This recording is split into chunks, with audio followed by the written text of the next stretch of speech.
Hello everyone and welcome back to Mr. Sleepy Crime. I know many of you enjoy listening to these stories as you fall asleep. So before you drift off, I'd love for you to leave a comment letting me know where in the world you're tuning in from. And if you're enjoying the story, don't forget to like and subscribe. It really helps the channel grow. And before we begin, I want to acknowledge that this story involves real people and real tragedies. We tell these stories not for entertainment, but to remember the victims and perhaps help others recognize the warning signs that could prevent similar tragedies. For the best experience, feel free to lower the volume a little, just enough to let the story gently carry you off to sleep. All right, please get comfortable, dim the lights, and let's dive into tonight's first story.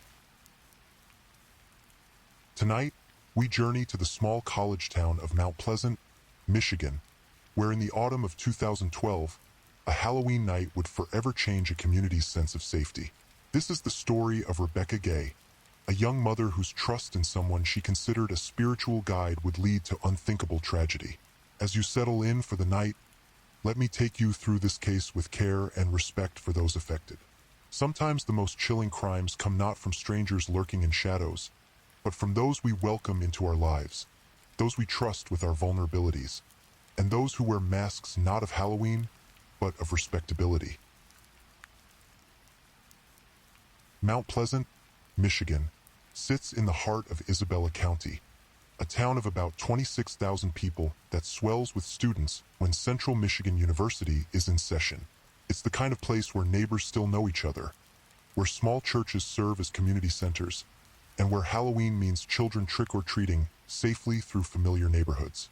In this setting, 24-year-old Rebecca Gay was building her life with quiet determination. Rebecca, known to friends and family as a vibrant young woman with an infectious smile, worked dual jobs to support herself and her 3-year-old son, Conway. By day, she styled hair at a local salon, her hands creating beauty from tangles and transforming her clients' appearances with skill and artistry. In her spare time, she worked at the local Goodwill, a job that reflected her practical nature and her understanding that every dollar mattered when you're raising a child on your own. Rebecca lived in a modest mobile home on Coldwater Road in Deerfield Township, just outside Mount Pleasant proper. The trailer park was home to working families, college students, and retirees, a mix of people drawn together by affordable housing and the quiet suburban feel of the area. For a young single mother, it represented independence and the possibility of a stable home for her son. Conway was the center of Rebecca's world. At 3 years old, he was at that magical age where everything is wonder and possibility. As Halloween 2012 approached, he was excited about trick-or-treating, about wearing his costume, about being part of the autumn ritual that transforms neighborhoods into playgrounds of imagination. Rebecca had grown up in the area and was well connected to the community. She had friends from high school, colleagues from work, and neighbors who had become part of her extended support system. Like many young mothers, she valued the relationships that helped her navigate the challenges of single parenthood. She was particularly close to her own mother, who provided both emotional support and practical help with Conway. The autumn of 2012 had been typical for Mount Pleasant, leaves turning brilliant colors, the smell of wood smoke beginning to drift through neighborhoods, and the anticipation of Halloween building among families with young children. For Rebecca, it was a time of cautious optimism. Work was steady, Conway was healthy and happy, and she had found a sense of community that made their modest life feel rich with possibility. Among the residents of Rebecca's trailer park was a man who seemed to embody respectability and spiritual guidance. John Douglas White, 55 years old, lived nearby and presented himself as a man of God. White led a small congregation at the Davidic Restoration Ministry, a tiny church that served a handful of faithful believers in the Mount Pleasant area. To those who encountered him in his pastoral role, White appeared to be exactly what you'd expect from a small-town minister. He spoke with conviction about faith and redemption, about the power of prayer and the importance of community. His congregation was small but devoted, consisting of perhaps a dozen regular attendees who found comfort in his sermons and guidance in his counsel. What made White's story particularly compelling to his followers was his personal testimony of redemption. He was open about his past mistakes, about time spent in prison, about the dark period of his life before he found faith. This backstory didn't diminish his authority in the eyes of his congregation. Rather, it enhanced it. Here was a man who had walked through darkness and emerged into light, who could speak from experience about the transformative power of grace. White's past included convictions for breaking and entering, charges that had landed him in state prison years before his ministry began. But he spoke of these experiences as part of his journey toward redemption, as necessary steps that had led him to his calling as a spiritual leader. His congregation saw him not as someone with a criminal history, but as living proof that people could change, that faith could transform even the most troubled souls. In the context of the trailer park community, White was known as a helpful neighbor, someone who would lend a hand with household repairs or offer spiritual comfort during difficult times. He had developed a particularly close relationship with Rebecca's mother, a relationship that had grown into an engagement. This connection made him almost like family to Rebecca, a trusted figure who was woven into the fabric of their lives. The relationship between White and Rebecca's mother added layers of complexity to the social dynamics of the situation. White wasn't just a neighbor or even just a pastor. He was soon to be Rebecca's stepfather. This gave him a unique position of trust and access, making him someone Rebecca would naturally feel comfortable around, someone she wouldn't think twice about letting into her home. White's dual role as spiritual leader and family member created what seemed like multiple layers of safety and security.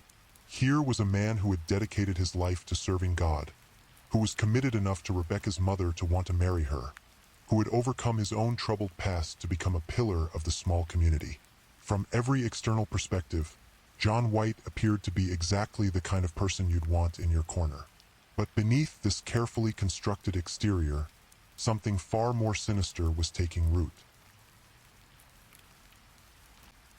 As October 2012 progressed toward Halloween, the seasonal rhythms of Mount Pleasant continued as they had for decades. Pumpkins appeared on doorsteps, decorative ghosts and skeletons adorned front yards, and the anticipation of trick-or-treating built among the community's children. For most residents, it was a time of harmless fun and community celebration. For Rebecca, the approaching holiday meant preparing Conway for his first really memorable Halloween experience. At 3, he was old enough to understand the excitement, to want to dress up, to anticipate the magic of going door to door collecting candy. It was the kind of motherhood milestone that single parents especially cherish, the opportunity to create joy and memories despite the challenges of raising a child alone. But unbeknownst to Rebecca, someone in her circle was harboring thoughts that had nothing to do with community celebration or childhood innocence. John White, the pastor who was supposed to marry her mother, the man of God who preached about redemption and righteousness, was nurturing fantasies that would have horrified anyone who knew him. Later investigations would reveal that for approximately 2 weeks before Halloween, White had been consumed by violent sexual fantasies involving Rebecca. These weren't passing thoughts or momentary lapses in judgment. They were persistent, detailed imaginings that grew more elaborate and more disturbing as time passed. White would later confess that he spent this period planning not just Rebecca's murder, but acts of necrophilia that would follow. The psychological dynamics at work were complex and disturbing. Here was a man who had positioned himself as a moral authority, who stood before congregations and spoke about sin and salvation, who was trusted with the spiritual welfare of community members. Yet beneath this facade, he was nurturing thoughts that represented the absolute antithesis of everything he claimed to believe. White's position gave him unique access to Rebecca. As her mother's fiancé, he had legitimate reasons to be in their social circle, to know their routines, to understand when Rebecca might be vulnerable. This wasn't a stranger stalking a victim. This was someone using family connections and community trust as tools for predatory behavior. The weeks leading up to Halloween passed normally for everyone except White.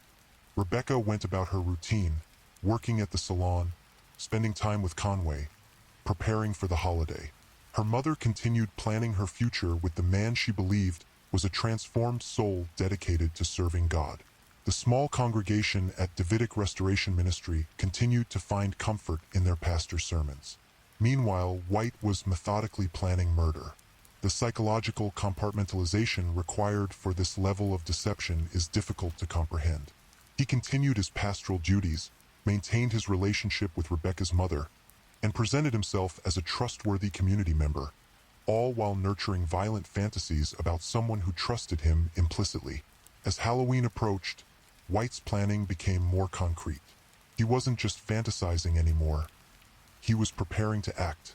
The tools he would use, the timing he would choose, the steps he would take afterward, all of this was being calculated with the methodical precision that would later horrify investigators and community members alike. October 31st, 2012, began like many Halloween nights in Mount Pleasant. Children were getting ready for trick-or-treating, parents were preparing candy for distribution, and the community was settling into the annual rhythm of seasonal celebration. For 3-year-old Conway, it was a day of anticipation and excitement, the kind of childhood experience that creates lasting memories. Rebecca had spent the day preparing Conway for his Halloween adventure.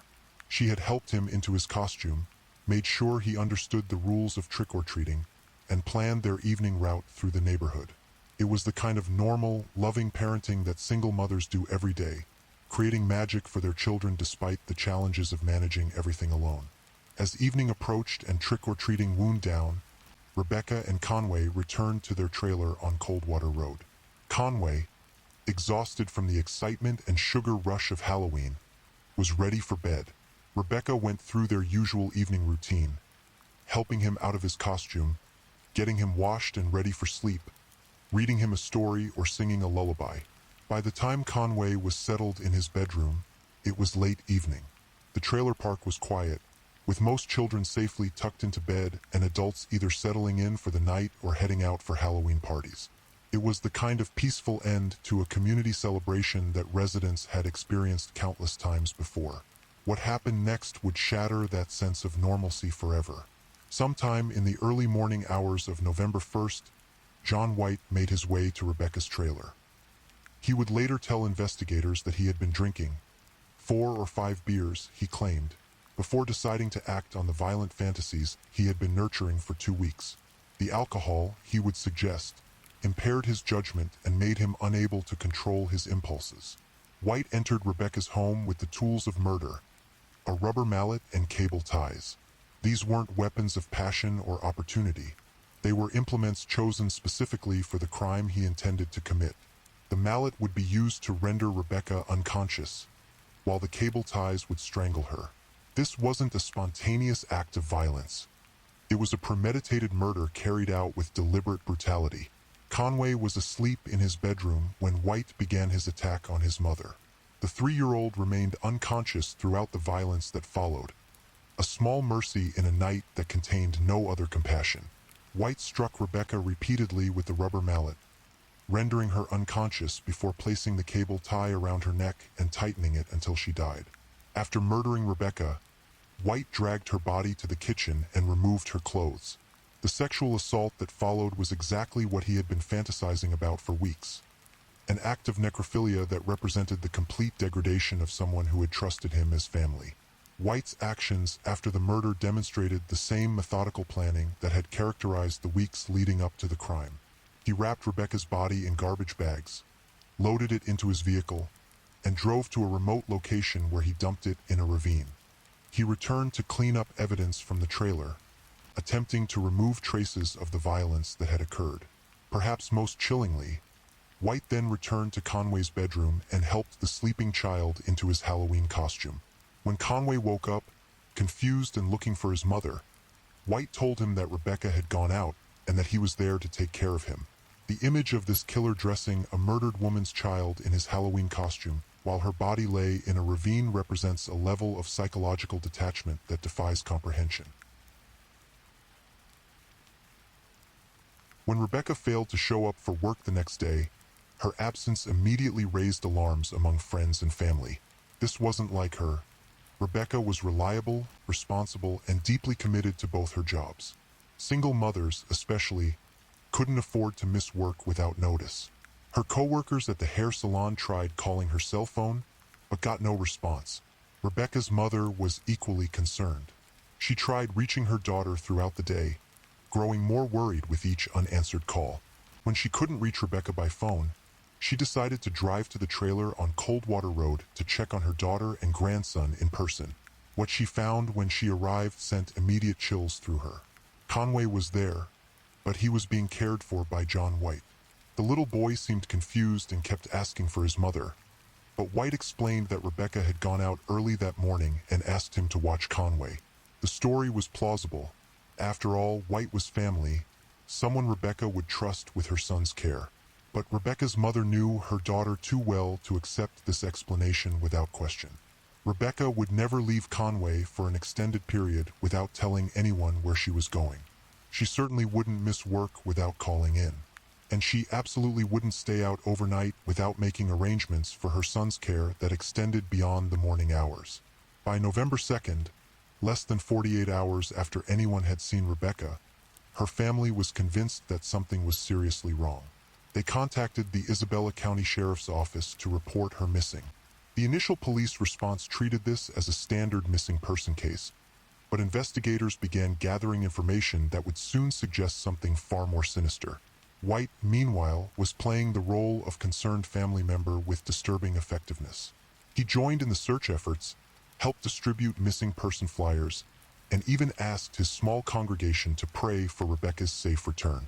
To outside observers, he appeared to be exactly what he claimed to be, a pastor and family member doing everything possible to help find a missing loved one. The community responded to Rebecca's disappearance with the kind of concern and mobilization typical of small towns. Neighbors joined search parties, local businesses posted missing person flyers, and word spread through social media networks. Mount Pleasant was a community where people looked out for each other, and Rebecca's disappearance represented the kind of mystery that brought out the best in people's desire to help.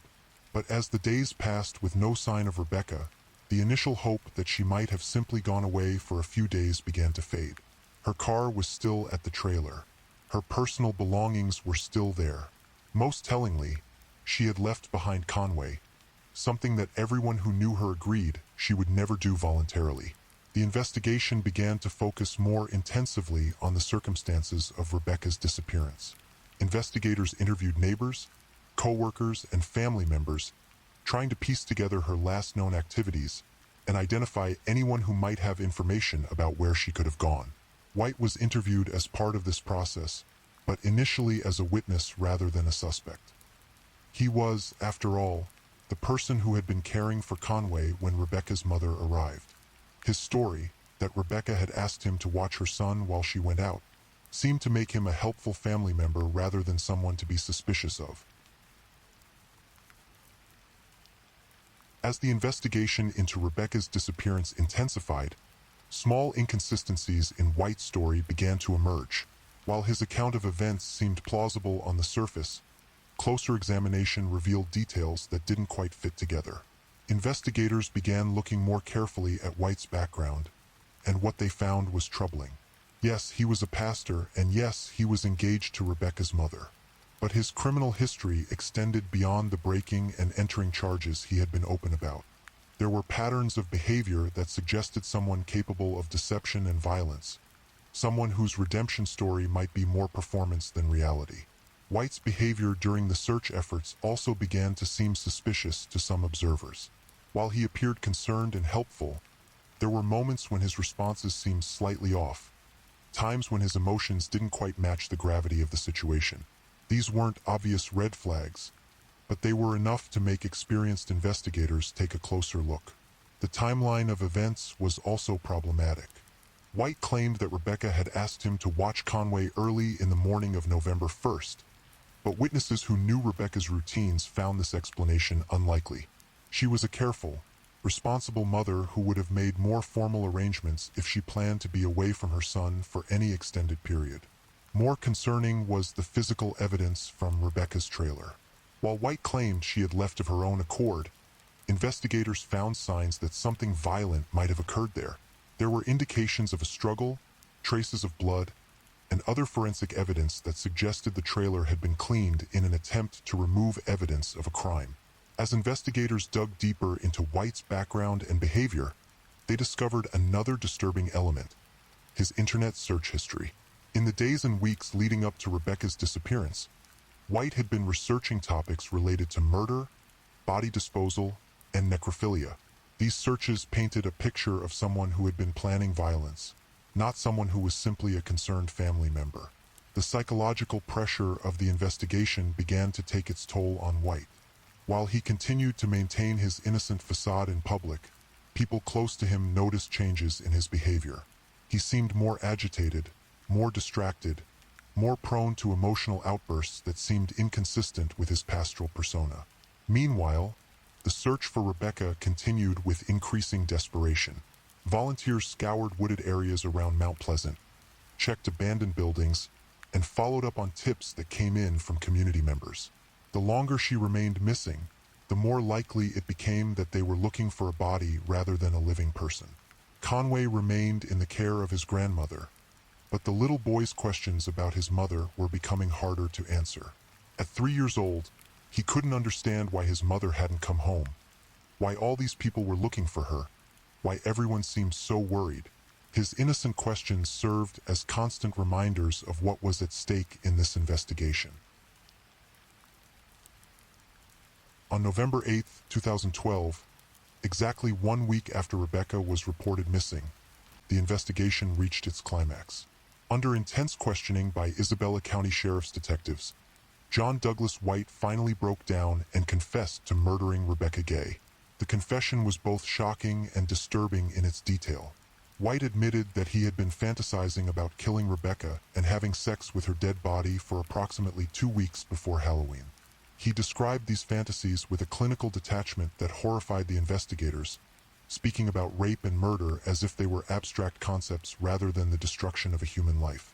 White claimed that alcohol had impaired his judgment on the night of the murder, suggesting that the 4 or 5 beers he consumed before going to Rebecca's trailer had somehow made him unable to control his impulses. This attempt to blame alcohol for his actions was particularly disturbing given the premeditated nature of the crime. He had brought specific tools for murder and had been planning the attack for weeks. The details of the confession matched the evidence investigators had been gathering. White described using a rubber mallet to strike Rebecca repeatedly until she lost consciousness, then strangling her with cable ties. He admitted to sexually assaulting her dead body, then wrapping it in garbage bags and dumping it in a remote ravine. Perhaps most chilling was White's description of how he had dressed Conway in his Halloween costume after murdering the child's mother. This action revealed a level of psychological detachment and manipulation that went beyond the murder itself. White had not only killed Rebecca, he had then used her child as part of his attempt to cover up the crime.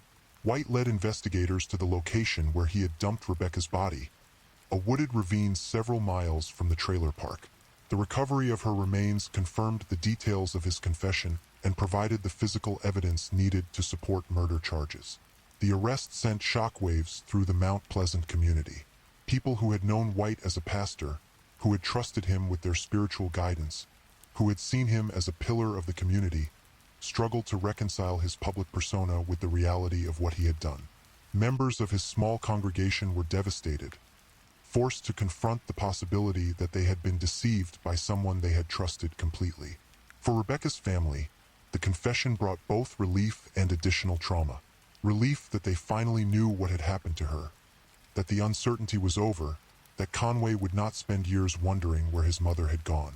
But also fresh trauma as they learned the horrific details of her death, as they realized that someone they had welcomed into their family had been planning to murder her for weeks. The confession also raised disturbing questions about White's claims of religious redemption. How could someone who stood before congregations and preached about sin and salvation simultaneously be planning acts of such evil? Was his entire pastoral persona a performance designed to provide cover for predatory behavior, or was there some psychological compartmentalization that allowed him to genuinely believe in his spiritual role while nurturing violent fantasies? Following his confession, John Douglas White was formally charged with first-degree murder and open murder in the death of Rebecca Gay. The charges reflected the premeditated nature of the crime. This wasn't a heat-of-passion killing or an accidental death, but a carefully planned murder carried out with deliberate brutality. White was held without bond in the Isabella County Jail as the legal proceedings began. His arrest had made regional and national news, both because of the Halloween timing of the crime and because of the shocking revelation that a pastor had murdered his fiance's daughter. The case represented the kind of betrayal of trust that captures public attention and forces communities to question their assumptions about safety and security. The prosecution, led by the Isabella County Prosecutor's Office, built their case around White's detailed confession and the physical evidence that corroborated his account. They had his admission of guilt, they had forensic evidence from Rebecca's trailer, and they had her body recovered from the location he had described. From a legal standpoint, it was a strong case that seemed likely to result in conviction. White's defense team faced the challenging task of representing someone who had confessed to a particularly heinous crime. Their strategy focused on negotiating a plea agreement that would spare White the possibility of life in prison without parole. Given the strength of the evidence against him, a plea bargain seemed like the most realistic option for avoiding the harshest possible sentence. In March 2013, White accepted a plea deal that reduced the charges from first-degree murder to second-degree murder. This plea agreement acknowledged his guilt while avoiding the life sentence that could have resulted from a first-degree murder conviction. The deal also spared Rebecca's family the trauma of a lengthy trial where they would have been forced to hear repeated testimony about the details of her death. The plea hearing was an emotional event for everyone involved. Rebecca's family members were present to hear White formally admit his guilt and to make victim impact statements about how his actions had affected their lives. For Conway's grandmother, who had been engaged to Mary White, the proceedings represented not just the loss of her daughter, but the realization that she had been deceived by someone she had trusted with her heart. White himself showed little emotion during the plea proceedings, maintaining the same detached demeanor he had displayed during his confession. This lack of apparent remorse was particularly disturbing to those who observed the proceedings, suggesting that even in the face of justice, White remained disconnected from the human cost of his actions. On April 18, 2013, John Douglas White was sentenced for the murder of Rebecca Gay. Isabella County Circuit Judge Paul H. Klabuesh imposed a sentence of 56.25 to 85 years in prison, ensuring that White would spend the rest of his life behind bars for his crime. The sentencing hearing provided an opportunity for Rebecca's family to speak directly to White about the impact of his actions on their lives. The victim impact statements were heartbreaking testimonies to the ripple effects of murder. Not just the loss of Rebecca herself, but the destruction of trust, the trauma inflicted on surviving family members, and the long-term consequences for Conway, who would grow up without his mother. Conway's grandmother spoke about the double betrayal she had experienced, losing her daughter to violence and discovering that the man she had planned to marry was responsible for that violence. She described the difficulty of explaining to a 3-year-old child why his mother wasn't coming home, and the ongoing challenge of helping him understand and process his loss as he grew older. Judge Klabuesh, in imposing the sentence, spoke about the particularly heinous nature of the crime and White's abuse of the trust that had been placed in him. The sentence reflected not just the murder itself, but the aggravating factors that made this case especially disturbing: the premeditation, the sexual assault, the violation of family trust, and White's use of his position as a religious leader to gain access to his victim. White's attorney requested that he be allowed to serve his sentence in protective custody, citing concerns about how other inmates might treat someone convicted of such a crime. This request acknowledged the reality that even within the prison system, certain crimes are considered particularly heinous and that White might be at risk of violence from fellow inmates. The case seemed to have reached its conclusion with White's sentencing, but there would be one final, shocking development. On August 28, 2013, just 4 months after being sentenced, John Douglas White was found dead in his prison cell at the Thumb Correctional Facility in Lapeer, Michigan. He had committed suicide, hanging himself in what appeared to be a carefully planned act. White's suicide raised questions about whether he had been adequately monitored in prison, whether signs of suicidal ideation had been missed, and whether justice had been fully served. Some saw his death as a final act of cowardice, an attempt to avoid facing the consequences of his actions for the rest of his natural life. Others viewed it as a form of rough justice, the final resolution of a case that had shaken a community's faith in the people they trusted. For Rebecca's family, White's death brought mixed emotions. While it meant that they would never have to worry about parole hearings or the possibility that he might someday be released, It also meant that he had escaped serving the full sentence imposed by the court. It was a reminder that even when the legal system works properly, complete justice for the victims of violent crime remains elusive. The murder of Rebecca Gay left lasting scars on the Mount Pleasant community that extended far beyond her immediate family. The revelation that a trusted religious leader could commit such a heinous crime forced residents to confront uncomfortable questions about trust, safety, and the reliability of the social bonds that hold communities together. The small congregation of Davidic Restoration Ministry was devastated by the revelation of their pastor's crimes. These faithful believers, who had trusted White with their spiritual guidance and had found inspiration in his story of redemption, were forced to grapple with the realization that they had been deceived in the most fundamental way possible. Some questioned their faith entirely, while others worked to separate their relationship with God from their relationship with the man who had claimed to represent him. The case also highlighted the particular vulnerability of single mothers and the ways in which predators can exploit family relationships and community trust to gain access to victims. White's position as Rebecca's mother's fiancé had given him unprecedented access to Rebecca and Conway, access that he had used to plan and carry out murder. This aspect of the case served as a sobering reminder that danger can come from within our most trusted circles. For Conway, who was only 3 years old when his mother was murdered, the long-term impact of the crime would unfold over years and decades. Raised by his grandmother and other family members, he would have to navigate the complex trauma of losing his mother to violence, while also coming to understand that the person responsible was someone he had known and trusted. The psychological support and therapy that would be necessary for his healing represented just one of the lasting costs of White's crime. The case also raised questions about the prison system's handling of high-profile inmates and those at risk of suicide. White's death in custody, while it prevented him from serving his full sentence, also eliminated the possibility of further investigation into his psychological motivations or the development of better understanding about how such crimes might be prevented in the future.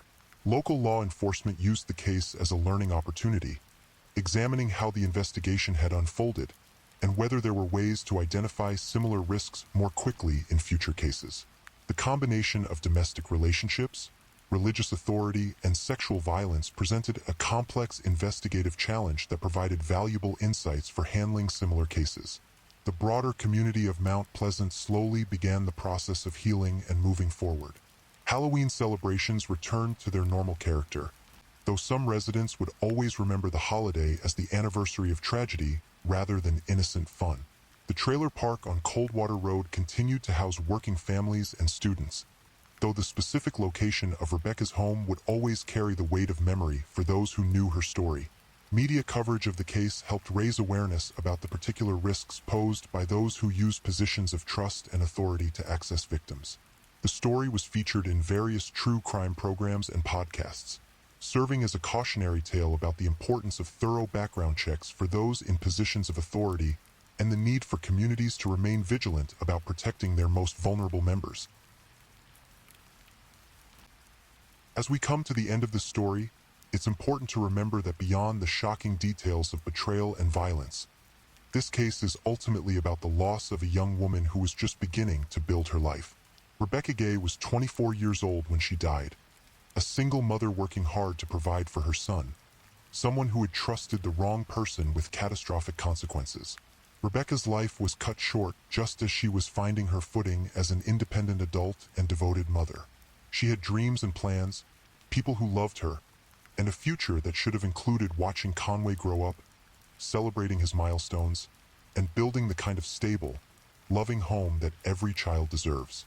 White's crime didn't just end her life. It stole all of those possibilities from her and from everyone who cared about her. The case serves as a reminder that evil can wear the mask of respectability, that those who claim moral authority can sometimes be the least deserving of trust, and that the most dangerous predators are often those who gain access to victims through family relationships and community connections. It challenges us to remain vigilant without becoming paranoid, to trust carefully without becoming isolated. For Conway, now a young man, his mother's story serves as both a source of trauma and a testament to the importance of the people who stepped in to raise him after her death. While he will always carry the burden of what happened to Rebecca, He also carries her memory and the love she gave him during his first 3 years of life. The Halloween murder of Rebecca Gay reminds us that sometimes the most frightening monsters are not the ones in costumes, but the ones hiding behind facades of trust and respectability. It challenges communities to look more carefully at those they elevate to positions of authority and to remember that redemption, while possible, must be proven through consistent actions rather than simply claimed through words.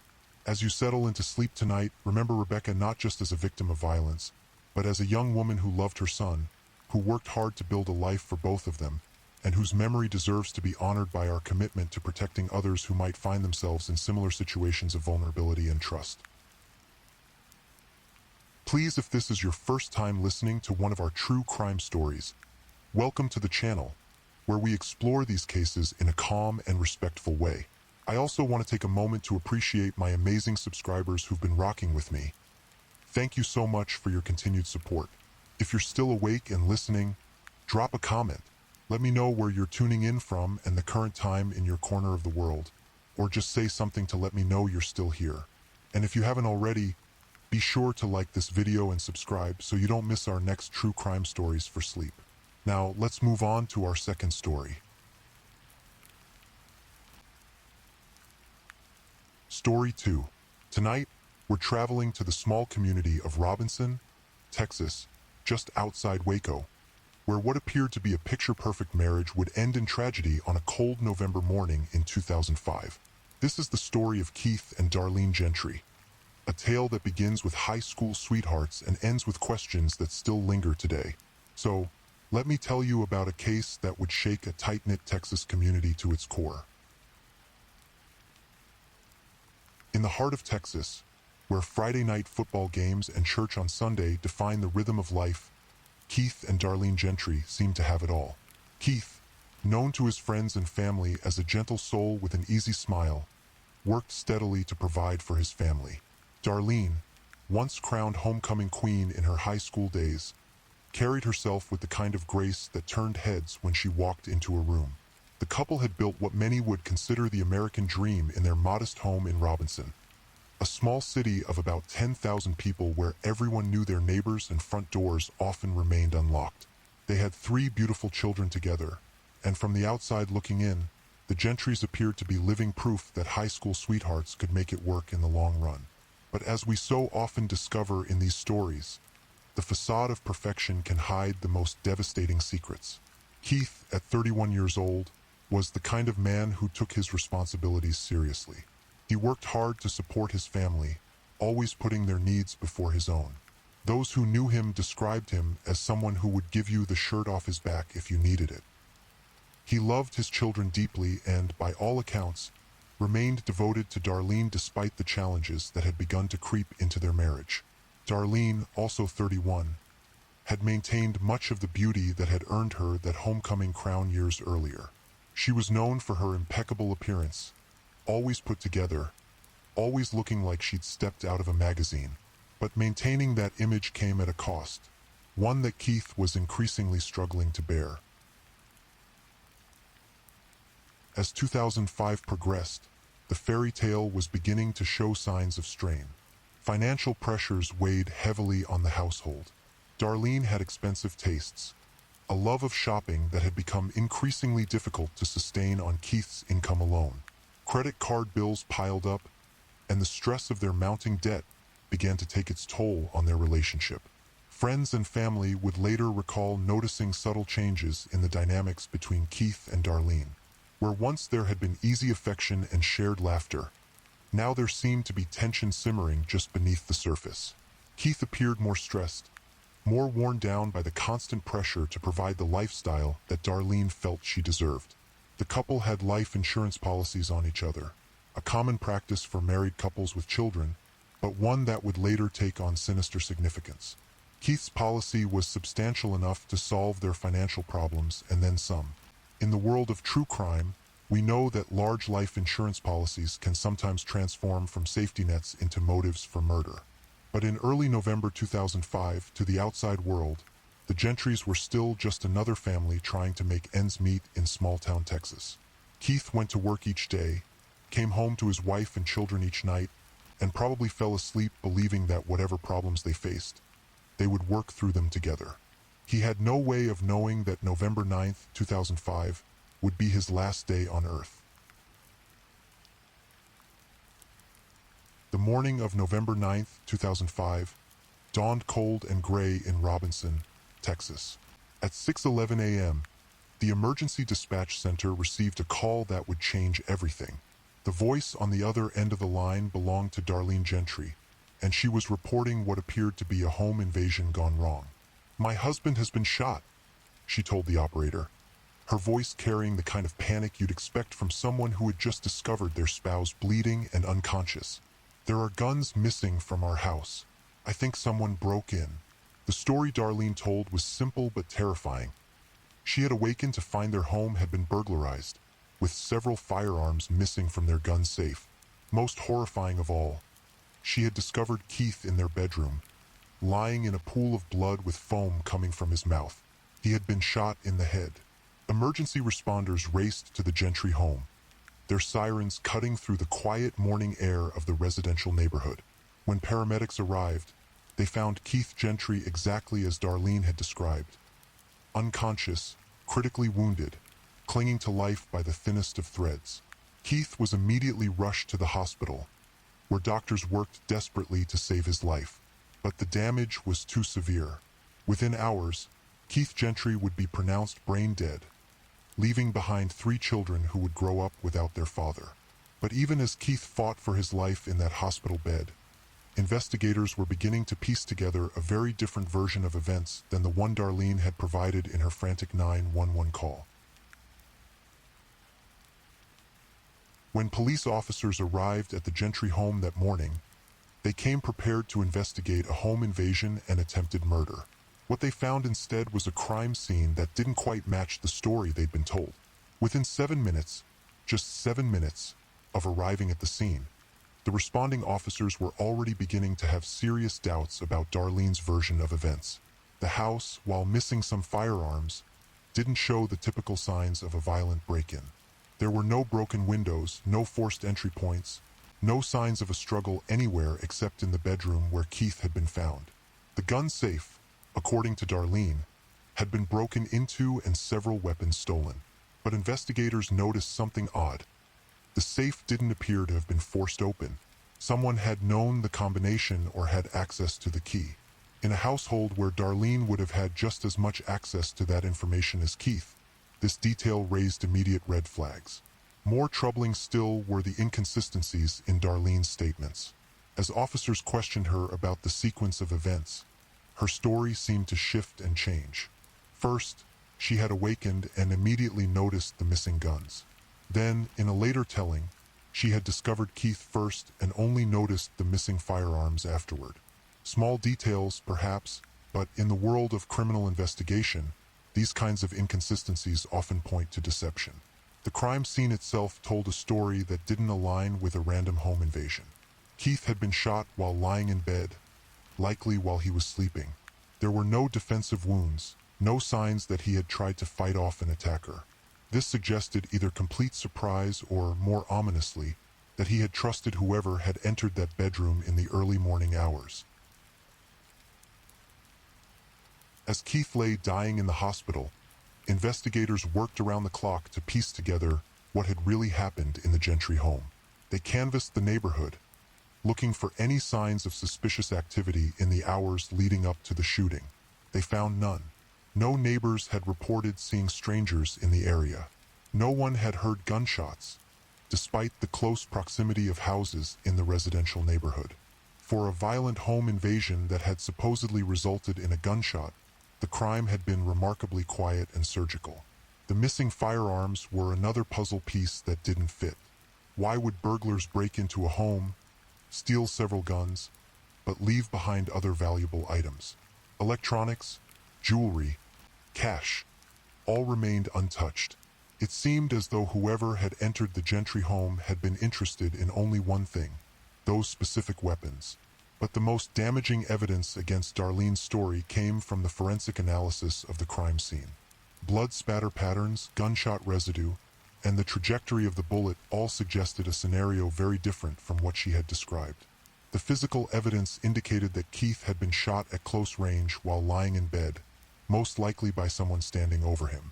There were no signs that he had been awakened by the sound of intruders moving through his house. Instead, it appeared that he had been killed quickly and quietly by someone who had been able to approach him without raising any alarm. Someone he trusted. Someone who belonged in that bedroom. Someone like his wife. On November 27, 2005, 18 days after Keith's death, police made their move. They arrested Darlene Gentry on suspicion of murder, confident that they had gathered enough evidence to support the charge that she had killed her husband. The arrest sent shockwaves through the community of Robinson. Darlene Gentry, the former homecoming queen, the mother of 3 young children, the grieving widow, now stood accused of cold-blooded murder. But perhaps the most surprising aspect of Darlene's arrest was the response from Keith's own family. His parents, who might have been expected to turn against their daughter-in-law, instead stood by her side. They posted the $50,000 needed for her bail, allowing her to return home to her children while she awaited trial. Keith's parents couldn't bring themselves to believe that the woman their son had loved, the mother of their grandchildren, could have committed such a heinous crime. Their loyalty to Darlene would become one of the most tragic elements of this already heartbreaking case. Released on bail, Darlene attempted to rebuild her life while fighting the murder charges. But her behavior during this period would later provide prosecutors with additional evidence of her guilt. Within days of being released from jail, Darlene contacted Robert Pavelka, a local real estate agent, about purchasing a new house. She told him that she needed to make a fresh start, to move away from the memories and tragedy that had befallen her family. This might have seemed like the natural response of a traumatized widow, if not for one crucial detail. Keith had only been dead for a matter of weeks, and Darlene was already making concrete plans to spend what appeared to be insurance money. To investigators, this behavior suggested not the actions of a grieving wife, but those of someone who had been planning for Keith's death, and the financial windfall that would follow. Pavelka would later testify that Darlene seemed remarkably composed for someone who had so recently lost her husband in such a traumatic way. She spoke matter-of-factly about her need to relocate, as though Keith's death was simply another life event to be managed rather than a devastating loss to be mourned. On February 6, 2007, more than a year after Keith's death, Darlene Gentry's trial for murder began in the 19th District Court of McLennan County. The courtroom was packed with family members, community members, and reporters eager to see how this tragic case would unfold. Darlene's defense team entered the trial with confidence. Their client was an attractive, well-spoken woman with no criminal history and the support of her late husband's family. The prosecution's case, they argued, was built entirely on circumstantial evidence and speculation. But the prosecution had more than just circumstantial evidence. They had inconsistencies in Darlene's statements, forensic evidence from the crime scene, and perhaps most damaging of all, they had video evidence that Darlene hadn't counted on. The prosecutors painted a picture of a woman trapped in financial difficulties, married to a man whose modest income couldn't support her expensive lifestyle. They argued that Keith's substantial life insurance policy represented not just financial security, but complete financial freedom, if only Keith were no longer in the picture. Among the most compelling pieces of evidence presented at trial was surveillance footage that prosecutors claimed showed Darlene's true character in the aftermath of her husband's death. This video evidence, captured in the days following Keith's murder, allegedly showed Darlene behaving in ways that seemed inconsistent with the grief-stricken widow she presented herself to be in public. While the exact contents of this footage have never been fully disclosed to the public, prosecutors argued that it revealed Darlene's real motivations and her lack of genuine sorrow over Keith's death. The defense fought vigorously to keep this video evidence out of the trial, arguing that it was prejudicial and didn't prove anything about whether Darlene had actually pulled the trigger. But the judge allowed it to be shown to the jury, and its impact was immediate and devastating. Jurors later said that seeing Darlene on that video was a turning point in their deliberations. Whatever they saw convinced them that the prosecution's portrayal of Darlene as a calculating killer was more accurate than the defense's image of her as a tragic victim of circumstance. Darlene's defense team faced an uphill battle, but they weren't without options. They focused heavily on the lack of direct evidence linking their client to the shooting. No fingerprints on the murder weapon, no gunshot residue on her hands, no witnesses to the actual crime. They also attempted to introduce evidence that they argued pointed to alternative suspects and motives. Most notably, they tried to present medical records showing that Keith and another married couple had all contracted herpes, suggesting a possible love triangle that could have provided someone else with a motive for murder. This evidence, the defense argued, established that Keith may have been involved in an extramarital affair, and that the other participants in this affair could have had reasons to want him dead. If Keith had been threatening to expose the affair, or if jealousy had reached a boiling point, perhaps one of these other individuals had decided that murder was the only solution. However, the trial judge ultimately ruled that this evidence was too speculative and prejudicial to be presented to the jury.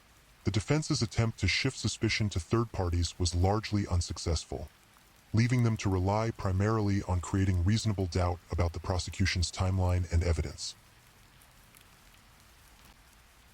The prosecution's case hinged largely on establishing motive, and they found plenty of evidence to suggest that money was at the heart of this crime. Keith and Darlene's financial situation had been deteriorating for months before his death. Credit card debts were mounting, and Darlene's spending habits showed no signs of slowing down despite their increasingly precarious situation. Keith's life insurance policy represented a way out of their financial troubles, but only if Keith was no longer alive to collect it himself. The policy was substantial enough not just to pay off their debts, but to provide Darlene with the kind of financial security that would allow her to maintain the lifestyle she had grown accustomed to. Prosecutors presented evidence of Darlene's shopping habits in the months leading up to Keith's death, showing that she had continued to make expensive purchases even as their debt load increased.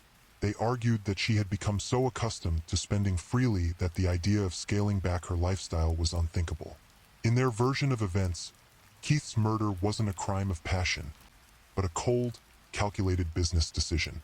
Darlene had looked at their financial situation, looked at Keith's life insurance policy, and made a choice that prioritized her material comfort over her husband's life. One of the most puzzling aspects of the case remained the stolen firearms. If Darlene had indeed killed Keith, why had she also taken several weapons from their gun safe? And more importantly, where were those weapons now? The prosecution argued that the missing guns were part of Darlene's attempt to stage a home invasion. By taking the weapons, she hoped to create the impression that burglars had broken in, discovered Keith, and killed him when he tried to stop them from stealing his firearms. But investigators never found the missing weapons, despite extensive searches of the Gentry property and surrounding areas. This lack of physical evidence created some doubt about the prosecution's theory, but it also raised darker possibilities. Had Darlene disposed of the weapons in a location where they would never be found? Had she given them to accomplices who helped her plan or carry out Keith's murder? Or were the weapons still hidden somewhere, waiting to be discovered years later? The mystery of the missing firearms added another layer of complexity to an already intricate case, and one that has never been fully resolved even today. After weeks of testimony, dramatic revelations, and emotional appeals from both sides, the case went to the jury. The 12 men and women chosen to decide Darlene's fate faced a difficult decision. They had heard compelling arguments from both the prosecution and defense, and they had seen evidence that seemed to point in multiple directions. On one hand, the circumstantial nature of much of the evidence left room for reasonable doubt. No one had actually seen Darlene pull the trigger, and some of the forensic evidence could be interpreted in different ways. Keith's family's continued support for Darlene also weighed heavily on many jurors' minds. Surely his own parents wouldn't stand by her if they truly believed she was guilty of murdering their son. On the other hand, the inconsistencies in Darlene's story, the financial motive, and that mysterious video evidence painted a picture of a woman who was not what she appeared to be. The prosecution had systematically dismantled the image of Darlene as a grieving widow, replacing it with that of a calculating killer who had betrayed the ultimate trust. The jury deliberated for hours, going over the evidence piece by piece, trying to reconcile the different versions of events they had heard. Some jurors initially favored acquittal, while others were convinced of Darlene's guilt from the beginning. It was the kind of case that could have gone either way, depending on which pieces of evidence the jury chose to emphasize. When the jury finally returned to the courtroom, the tension was palpable. Darlene sat at the defense table, her fate hanging in the balance, while Keith's family watched from the gallery, still divided between their loyalty to her and their growing doubts about her innocence. The foreman stood and delivered the verdict that would change everything. Guilty of murder. The word seemed to hang in the air for a moment before its full impact hit everyone in the courtroom. Darlene Gentry, the former homecoming queen, the mother of three, the woman who had seemed so perfect on the outside, had been convicted of murdering her husband in cold blood. But the jury's work wasn't finished. In Texas, capital murder cases require a separate sentencing phase, where the same jury that determined guilt must decide on punishment. They could sentence Darlene to death, to life in prison without the possibility of parole, or to a term of years that would eventually allow her the possibility of freedom. After additional deliberation, the jury sentenced Darlene Gentry to 60 years in prison, a sentence that would keep her incarcerated well into old age, but one that held out the possibility that she might someday be released. The conviction of Darlene Gentry sent shockwaves through the community of Robinson and beyond. For many, it confirmed their worst suspicions about the former homecoming queen. For others, particularly Keith's family, it marked the beginning of a painful process of accepting that someone they had loved and trusted had betrayed them in the most devastating way possible. Keith's parents, who had stood by Darlene throughout her arrest and trial, were forced to confront the possibility that they had been supporting their son's killer. The realization was crushing, adding another layer of grief to their already overwhelming loss. Darlene's children, now orphaned by their mother's actions, faced an uncertain future. They had lost their father to violence and their mother to the consequences of that violence. The community rallied around them, but nothing could undo the trauma that would shape the rest of their lives. The case also raised troubling questions about how well we truly know the people closest to us. If Darlene Gentry could fool her husband, her in-laws, and much of her community for so long, what did that say about the masks we all wear and the secrets we all keep? Even after her conviction, questions about Darlene's guilt continued to circulate. Some legal experts argued that the evidence against her, while compelling, was not strong enough to support a murder conviction beyond a reasonable doubt.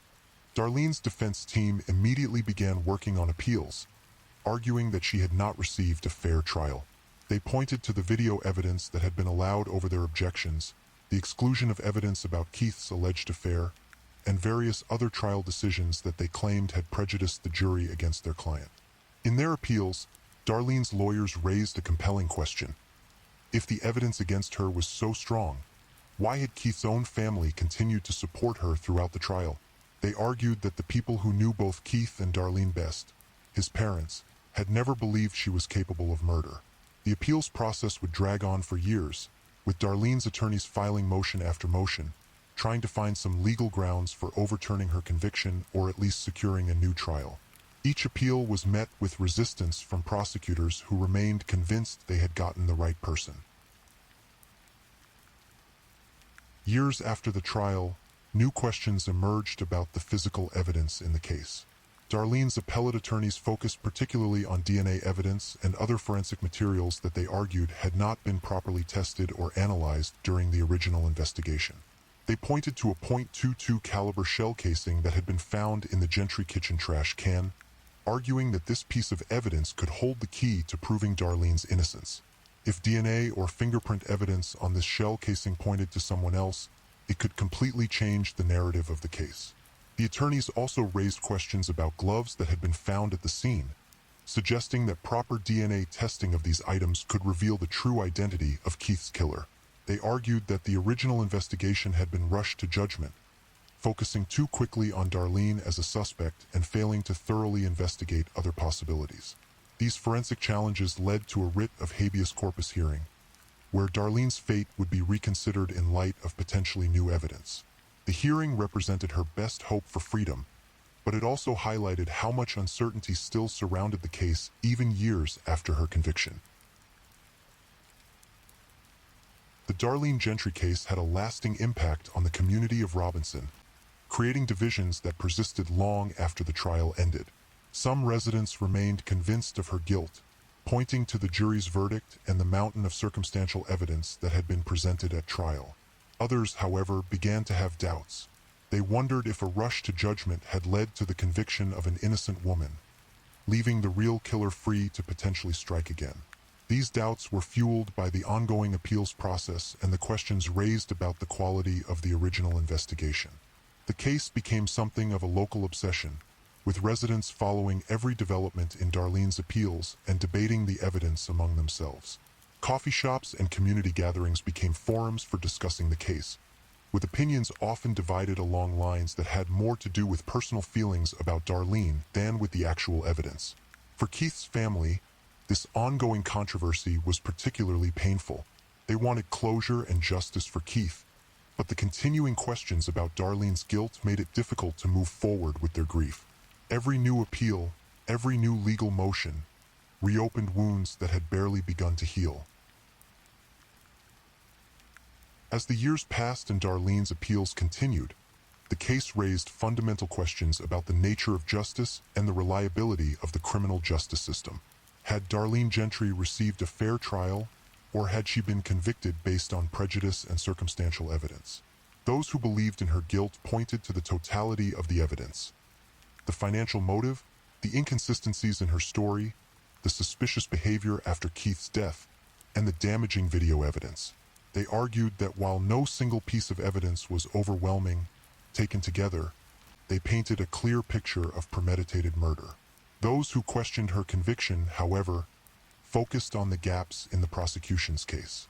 Where was the direct evidence? Where were the missing weapons?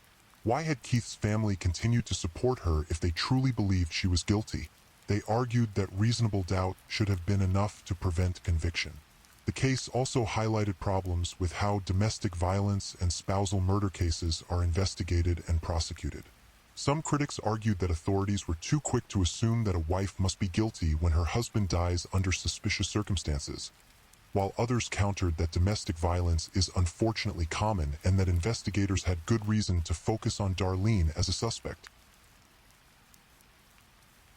Darlene's legal team continued to fight for her freedom through multiple appeals and legal challenges. In 2010, their efforts achieved a significant victory when the Texas Court of Criminal Appeals ordered a writ of habeas corpus hearing to examine new evidence in the case. The hearing, conducted by visiting State District Judge Burt Richardson of San Antonio, focused on the forensic evidence that Darlene's attorneys argued had been improperly handled during the original investigation. They presented arguments about DNA testing, the shell casing found in the kitchen trash, and other physical evidence that they claimed could exonerate their client. During these proceedings, Darlene appeared in court wearing the black and white striped prison uniform that had become her daily attire, her hands and feet shackled as she listened to arguments about her fate. The woman who had once been crowned homecoming queen now faced the reality of spending the rest of her life in prison, unless these new legal arguments could somehow set her free. The state, however, continued to maintain that the original conviction was sound, and that no new evidence had been presented that would justify overturning the jury's verdict. Prosecutors argued that Darlene's attorneys were simply trying to relitigate a case that had already been decided by a jury of her peers. While her legal battles continued, Darlene adjusted to life in the Texas Department of Criminal Justice System. Prison records show that she was serving her 60-year sentence in a women's correctional facility, far from the comfortable suburban life she had once known. The transition from small-town homecoming queen to convicted murderer must have been jarring. Where once she had been concerned with maintaining her appearance and social status, now she faced the harsh realities of prison life. The expensive clothes and perfect makeup were replaced by prison uniforms and strict schedules. Her children, now growing up without either parent, represented perhaps the greatest tragedy of the case.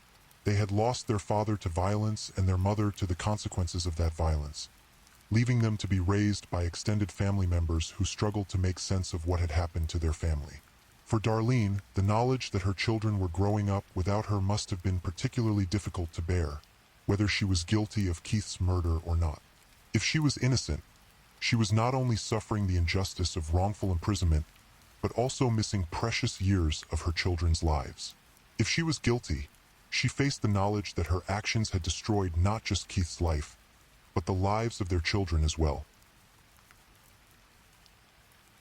Even today, more than 15 years after Keith Gentry's death, fundamental questions about the case remain unanswered. The missing firearms have never been recovered. The exact contents of the video evidence that proved so damaging at trial have never been fully disclosed to the public. And the question of whether Darlene truly received a fair trial continues to be debated by legal experts and true crime enthusiasts. The case represents one of those frustrating true crime stories where the official resolution, Darlene's conviction, doesn't necessarily provide complete satisfaction or closure. Too many loose ends remain.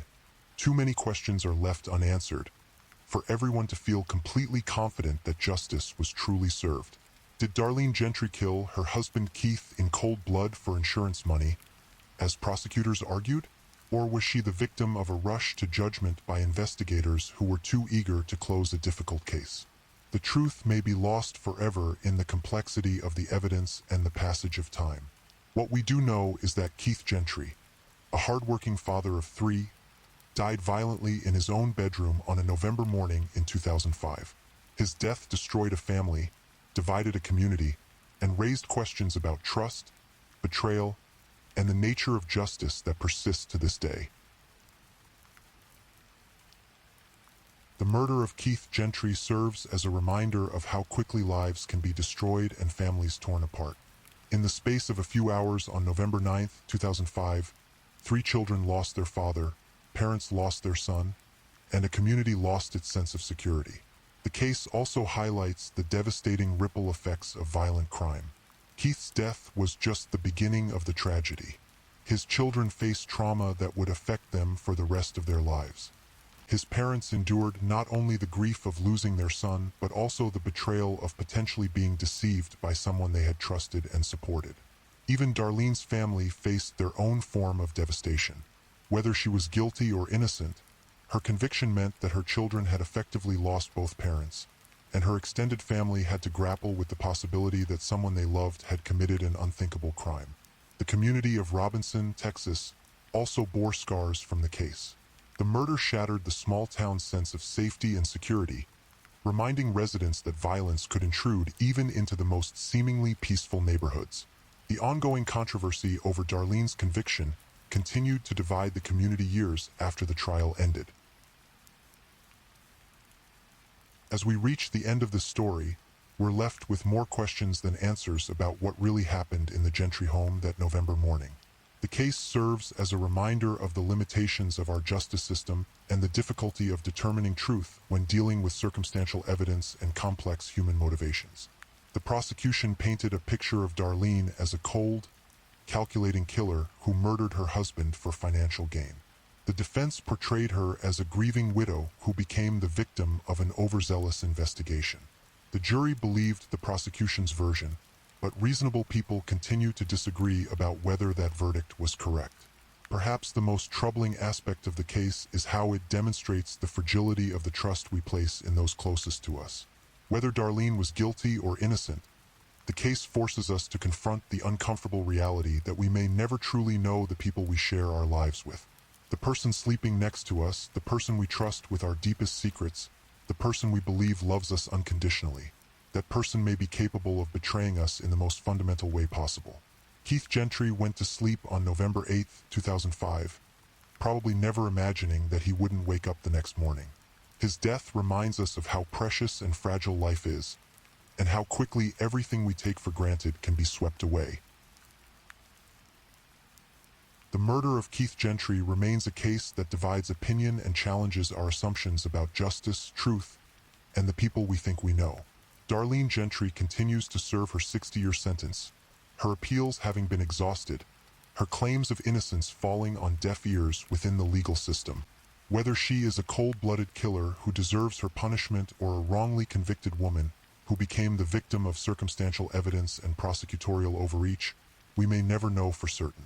What we do know is that Keith Gentry deserved better than to die violently in his own bed, and his children deserved better than to lose both parents to this tragedy. As you drift off to sleep tonight, remember Keith Gentry, a man who worked hard, loved his family, and died too young. Remember that justice is imperfect, truth is often elusive, and the people we trust most have the greatest power to hurt us. The case of Keith and Darlene Gentry reminds us that sometimes the most dangerous place we can be is in our own homes, with the people who are supposed to love us most. Please, if you're enjoying these stories, don't forget to leave a comment. Let me know where you're listening from and what time it is in your corner of the world. And if you haven't already, be sure to like this video and subscribe so you don't miss the next true crime story for sleep. Now, let's move on to our third story.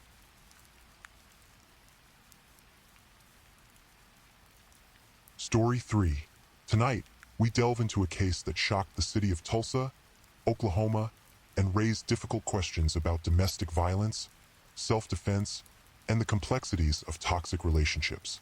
This is the story of Josh and Amber Hilberling, a young couple whose troubled marriage ended in tragedy on the 25th floor of a downtown apartment building.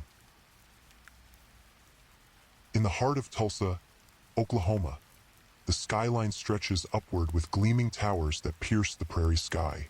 One such building, a high-rise apartment complex, would become the center of a case that would captivate the nation and leave more questions than answers. Joshua Hilberling was 23 years old in 2011, a young man with the build of the football player he once was. Standing tall and athletic, Josh had served his country as an Air Force veteran before returning to civilian life in Oklahoma. Those who knew him described a complex individual, someone who could be charming and loving one moment, yet struggling with inner demons the next. Amber Hilberling was just 19, petite in stature but fierce in personality. She had married Josh when she was barely 18, drawn perhaps to his confidence and military background. But beneath the surface of their whirlwind romance lay fractures that would eventually prove catastrophic. Their relationship was, by all accounts, turbulent. Friends and family members would later testify to a pattern of arguments, reconciliations, and escalating tensions. Josh's military records would reveal troubling incidents, including allegations that he had thrown objects at Amber and made threats. The stress of their relationship, combined with Josh's struggles with substance use, created a powder keg of emotions in their downtown Tulsa apartment. As spring turned to summer in 2011, the cracks in Josh and Amber's marriage were becoming impossible to ignore. Josh had been discharged from the Air Force, with military documentation later revealing that substance abuse issues had played a role in his departure from service. The transition from military to civilian life is challenging under the best circumstances, but for Josh, it was compounded by personal demons and a relationship that was rapidly deteriorating. The couple lived in a luxury high-rise apartment building in downtown Tulsa, their home situated on the 25th floor with expansive windows that offered sweeping views of the city below. These windows, floor-to-ceiling glass panels that made the apartment feel open and airy, would soon become central to our story. Amber later recounted to investigators and, years later, to television host Dr. Phil, that Josh's behavior had become increasingly erratic and frightening. She described incidents where Josh would become violent during arguments, once allegedly attempting to damage her breast implants during a physical altercation. The young woman claimed that Josh's drug use was escalating, making his moods unpredictable and his actions dangerous. Josh, for his part, had apparently recognized that their relationship was in crisis.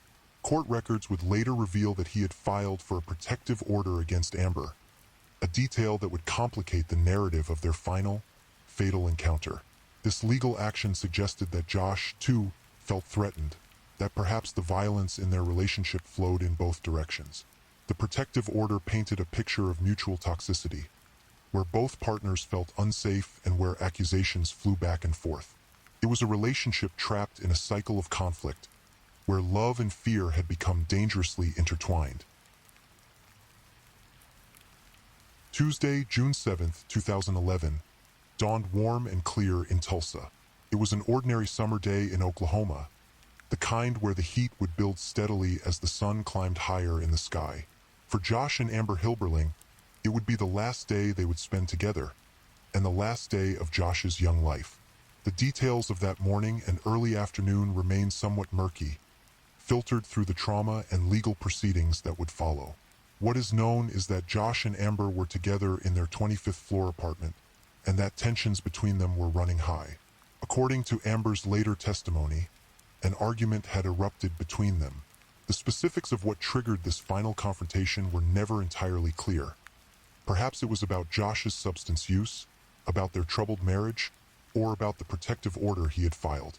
In relationships as volatile as theirs, almost anything could serve as a spark. What happened next would be debated in courtrooms and analyzed by legal experts for years to come. According to Amber's account, Josh became aggressive during their argument. She claimed that she felt threatened and cornered, that Josh's behavior made her fear for her safety. In that moment of perceived danger, she said, she pushed him. It was meant to be defensive, she would later insist, a desperate attempt to create space between herself and someone she viewed as a threat.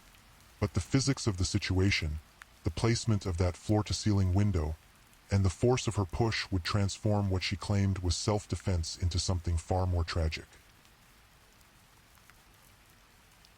The apartment's windows were large, modern glass panels designed to maximize the stunning views of downtown Tulsa.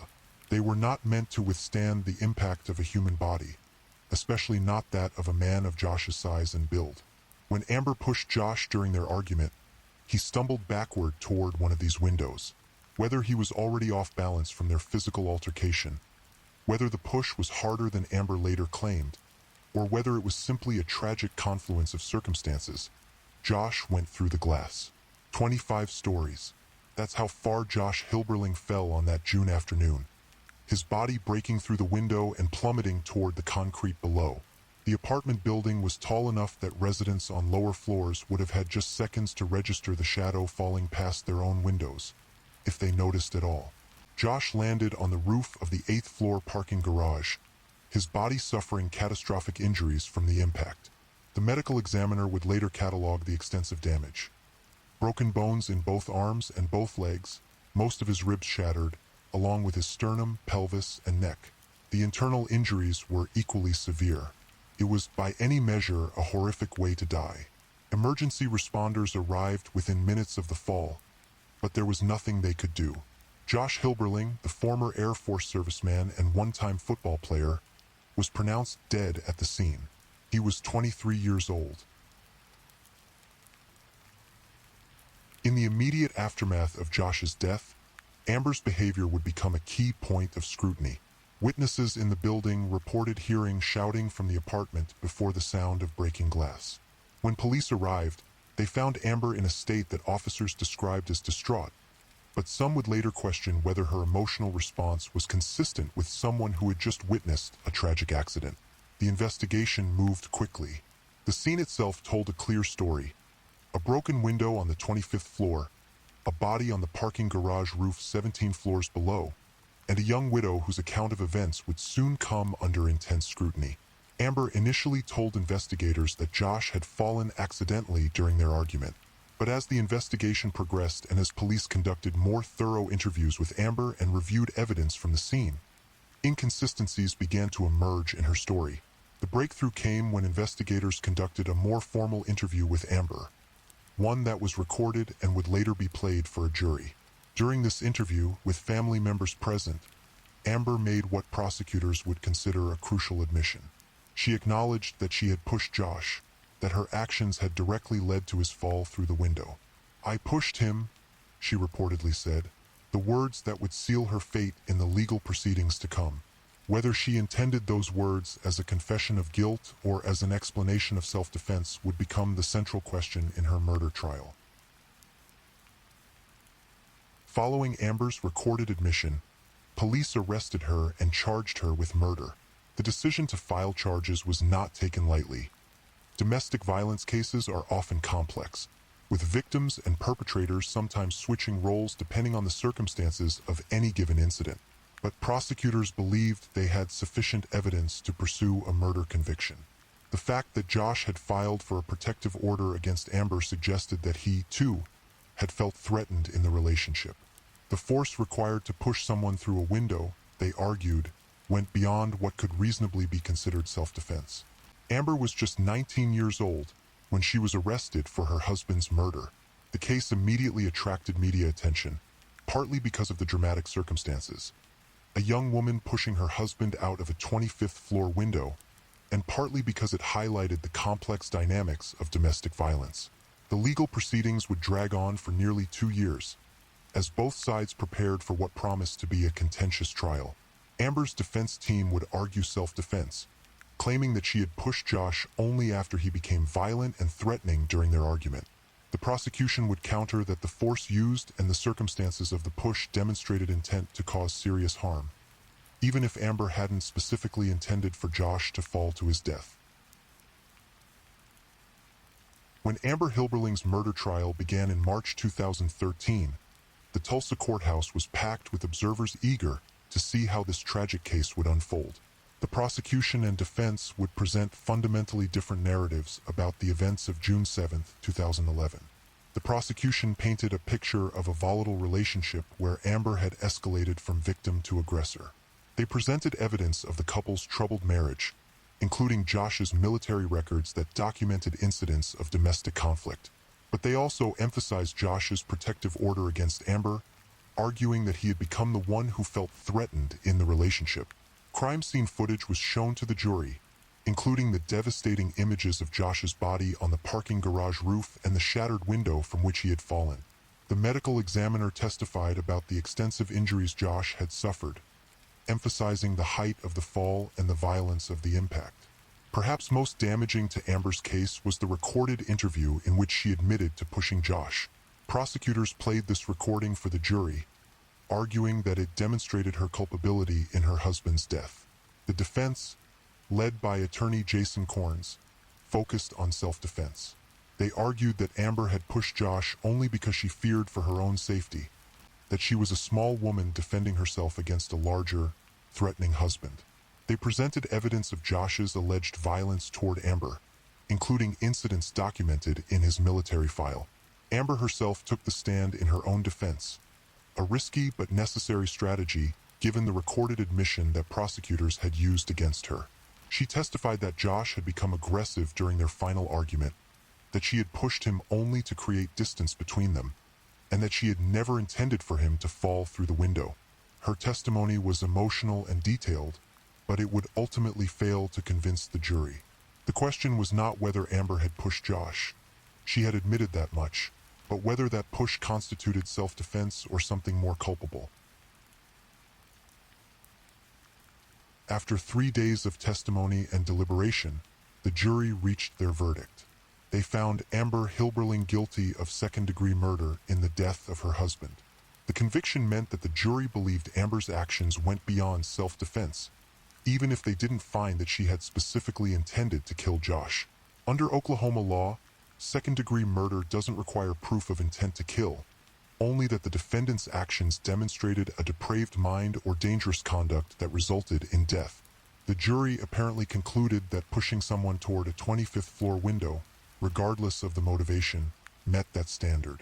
Amber was sentenced to 25 years in prison, a substantial sentence that reflected the severity of the crime and the tragic loss of life.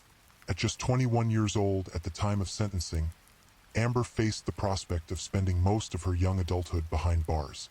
The sentencing was controversial, with some observers arguing that the domestic violence context should have resulted in a more lenient punishment. Others felt that the sentence was appropriate, arguing that the use of deadly force against an unarmed person could not be justified, regardless of the relationship dynamics. Following her conviction, Amber's legal team filed appeals challenging various aspects of her trial and sentencing.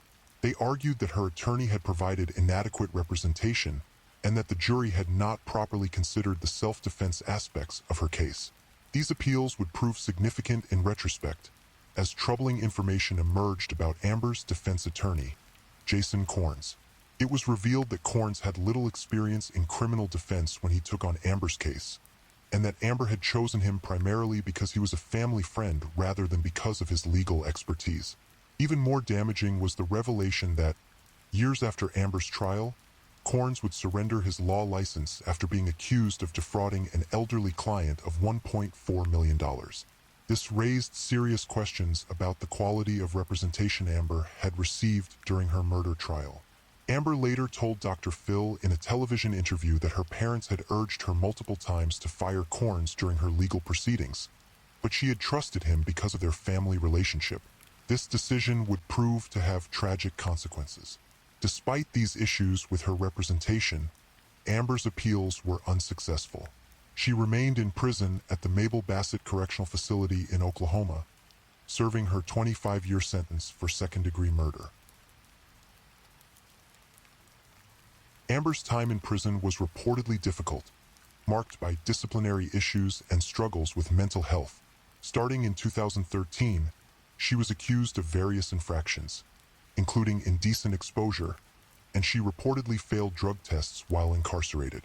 These incidents suggested that Amber was struggling to adapt to prison life and may have been dealing with psychological trauma from the events that led to her incarceration. The transition from being a 19-year-old newlywed to a convicted murderer serving a lengthy prison sentence would be challenging for anyone, but Amber seemed particularly ill-equipped to handle her circumstances. During this period, Amber continued to maintain her innocence, insisting that she had acted in self-defense and that Josh's death was a tragic accident rather than a crime. She gave interviews to various media outlets, including the Dr. Phil Show, where she presented her version of events and criticized the legal system that had convicted her. These interviews were controversial, with some viewing them as attempts by Amber to generate sympathy and support for her case, while others saw them as the desperate actions of someone who genuinely believed she had been wrongfully convicted. On December 2, 2016, just over 5 years after Josh's death and 3 years into Amber's prison sentence, correctional officers at Mabel Bassett found Amber unresponsive in her prison cell. She was 25 years old. The Oklahoma Department of Corrections initially described her death as a suspected suicide, though they did not immediately release details about the circumstances. The news shocked those who had followed the case and raised new questions about the tragedy that had begun with Josh's death 5 years earlier. Amber's death meant that what had begun as one tragedy had become two. Josh Hilberling had lost his life at 23, falling from a 25th floor window during an argument with his wife. Now Amber Hilberling had lost her life at 25, apparently unable to cope with the consequences of that June day in 2011. The circumstances of Amber's death in prison highlighted the broader issues surrounding the case. The cycle of domestic violence, the challenges of the legal system in addressing complex relationship dynamics, and the difficulty of finding justice when the truth is complicated by trauma, fear, and conflicting narratives. The deaths of both Josh and Amber Hilberling left behind more questions than answers. Was Amber a victim of domestic violence who acted in self-defense, only to be failed by a legal system that didn't understand the complex dynamics of abusive relationships? Or was she a perpetrator who used excessive force against her husband and then struggled to accept responsibility for her actions? The truth, as is often the case in domestic violence situations, likely contains elements of both narratives. Josh and Amber's relationship was clearly troubled, with evidence suggesting that violence flowed in both directions. Josh's protective order against Amber indicated that he felt threatened, while the documented incidents of his alleged violence toward her suggested that she had reason to feel threatened as well. The physical evidence was clear. Amber pushed Josh, and Josh died as a result of that push. But the context surrounding that push, whether it was self-defense or aggression, whether it was a reasonable response to a perceived threat or an excessive use of force, remains debated. The case also highlighted systemic issues in how domestic violence cases are prosecuted and defended. Amber's inexperienced attorney may have failed to adequately present the self-defense aspects of her case, while the prosecution's focus on the physical evidence may not have fully accounted for the psychological dynamics of an abusive relationship. The Hilberling case became a touchstone in discussions about domestic violence, self-defense, and the complexities of the legal system. It raised difficult questions about when someone who has been abused becomes legally responsible for using violence in return, and about how the justice system should handle cases where both partners in a relationship have been both victims and perpetrators. For those working in domestic violence prevention and response, the case illustrated the challenges of identifying primary aggressors in relationships where violence is mutual. It also highlighted the importance of understanding the psychological impact of abuse on victims' decision-making and behavior. The legal community debated whether Amber's sentence was appropriate, with some arguing that the domestic violence context warranted a more lenient approach, while others maintained that the use of deadly force could not be justified regardless of the relationship dynamics. The case also sparked discussions about the adequacy of legal representation in complex criminal cases, particularly after the revelations about Amber's attorney's lack of experience and later ethical violations. Some argued that Amber's case might have had a different outcome with more experienced counsel. In the end, the story of Josh and Amber Hilberling is a tragedy without winners, a case where domestic violence claimed not one life but two. Josh Hilberling died violently at the age of 23. His life cut short in a moment of conflict with the person he had married. His death represents the ultimate consequence of relationship violence, regardless of who was the primary aggressor in their troubled marriage. Amber Hilberling died in prison at 25, unable to find a way forward after the events that had destroyed both their lives. Her death, whether by suicide or other circumstances, represents another kind of victim, someone whose life was derailed by violence and its consequences, someone who was unable to find redemption or peace in the years following her conviction. Their families were left to grieve two young people whose lives ended far too early, victims of a cycle of violence that neither of them seemed able to break. Friends and family members had watched helplessly as Josh and Amber's relationship deteriorated, knowing something was wrong but unable to prevent the tragedy that eventually unfolded. The case serves as a stark reminder of the deadly potential of domestic violence and the importance of intervention before conflicts escalate to fatal levels. It also illustrates the complex legal and moral questions that arise when violence begets violence, and when the lines between victim and perpetrator become blurred. Today, the 25th floor of that Tulsa apartment building stands as it did before, with new windows replacing the one that Josh Hilberling fell through on that June day in 2011. The building has new tenants, new lives being lived in the spaces where Josh and Amber once struggled with their demons and with each other. But for those who knew them, who loved them, or who followed their story, the memory of what happened there serves as a sobering reminder of how quickly love can turn to fear, how violence can escalate beyond anyone's control, and how the consequences of our actions in moments of anger or desperation can echo far beyond anything we might have intended. The tragedy of Josh and Amber Hilberling is ultimately a human story, a story of two young people whose lives became entangled in ways that proved destructive to them both. It's a reminder that behind every true crime case are real people with real relationships, real struggles, and real consequences that extend far beyond the courtroom or the headlines. As we close this chapter on their story, we remember both Josh and Amber not as symbols or statistics, but as individuals whose lives, however troubled, had value and whose deaths represent losses that ripple through families, communities, and all those who seek to understand the complex dynamics of human relationships and the tragic consequences when those relationships turn violent.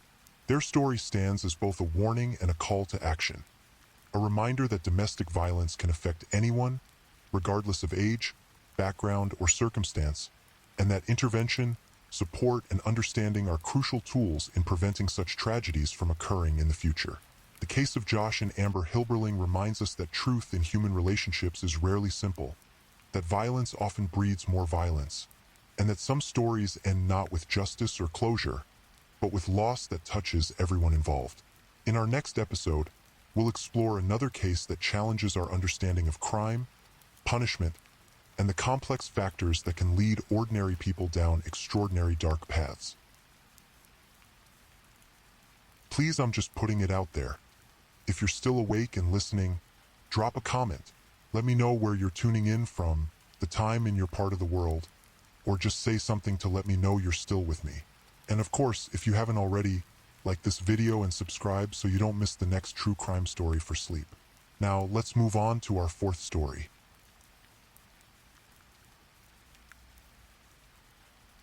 Story 4. The morning mist still clung to the pine trees in the Colorado Rockies as the sun began to filter through the dense canopy above Jamestown. It was September 10, 2011, and the small mountain community of fewer than 300 residents was about to have its peaceful existence shattered forever. What started as a neighbor's welfare check would uncover a truth so disturbing that it would leave investigators questioning everything they thought they knew about the quiet mountain town. Jamestown sits nestled in a valley about 15 miles northwest of Boulder, Colorado. At an elevation of over 6,900 feet, it's the kind of place where everyone knows everyone. Old mining cabins at the landscape, converted into homes for artists, writers, and free spirits seeking refuge from city life. The town has one dirt road running through its heart, no streetlights, and a general store that serves as the unofficial community gathering place. Crime is virtually non-existent here, or so everyone believed. Richard Estron had been worried about his neighbor for hours. Solange Heikkila, a vibrant 30-year-old single mother, hadn't answered her phone or responded to text messages. This wasn't like her. Solange was responsible, caring, and always kept in touch, especially when it came to her young daughter's whereabouts. As Saturday morning wore on, Richard's concern deepened. He'd seen Solange the night before at a community gathering, one of those informal get-togethers that small mountain towns are known for. She'd seemed fine then, perhaps a little tired, but nothing out of the ordinary. Now, with no sign of life from her small home on Ward Street, he decided to check on her. Walking across the dirt road with Solange's daughter, who had been staying with friends, Richard approached the modest cabin that Solange called home. The morning air was crisp, carrying the scent of pine and the promise of autumn. But as they reached the front door, something felt wrong. The door was unlocked. This was unusual, even for a place like Jamestown where many residents didn't bother with locks. Richard called out, but received no response. Stepping inside with the young girl beside him, he immediately knew something terrible had happened. There, on the living room couch, lay Solange Heikkila. Her face was covered in blood, her body cold to the touch. The scene was horrific, made even more tragic by the presence of her daughter, who had just discovered her mother's lifeless form. With trembling hands, Richard dialed 911. His voice cracked with emotion as he spoke to the dispatcher, trying to maintain composure while processing the horror before him. "Me and her daughter just walked over here," he managed to say. "She's on the couch and she's got blood all over her face and everything, and I can't get her to wake up, and she's cold, real cold." In the background, a young voice broke through, clear and heartbreaking in its innocence. "I am her daughter. My name is Laura." Those words would haunt everyone who heard the recording. A child had just discovered her mother's body, and in that moment, her world changed forever. Solange Heikkila was more than just another statistic in a crime report. She was a beloved member of the Jamestown community, known for her warm smile and generous spirit. As an assistant teacher in the Boulder Valley School District, she dedicated her life to helping children learn and grow. Her colleagues described her as passionate about education, always willing to go the extra mile for her students. Friends remember Solange as someone who embraced the mountain lifestyle fully. She loved the tight-knit community of Jamestown, where neighbors looked out for each other and everyone contributed to the collective well-being. She was artistic, creative, and drawn to the natural beauty that surrounded their remote mountain home. As a single mother, Solange was fiercely protective of her daughter. She worked hard to provide a stable, loving environment while balancing her teaching responsibilities. Those who knew her said she never spoke negatively about others and always tried to see the best in people, a trait that, tragically, may have contributed to her vulnerability. The night before her death, Solange had attended a local gathering, one of those informal social events that help maintain community bonds in isolated mountain towns. Friends who saw her there said she seemed her usual self, friendly, engaging, perhaps a little tired from her busy week, but nothing that would suggest the horror that was to come. When Boulder County Sheriff's deputies arrived at the scene on Ward Street, they immediately recognized this wasn't going to be a typical investigation for their department.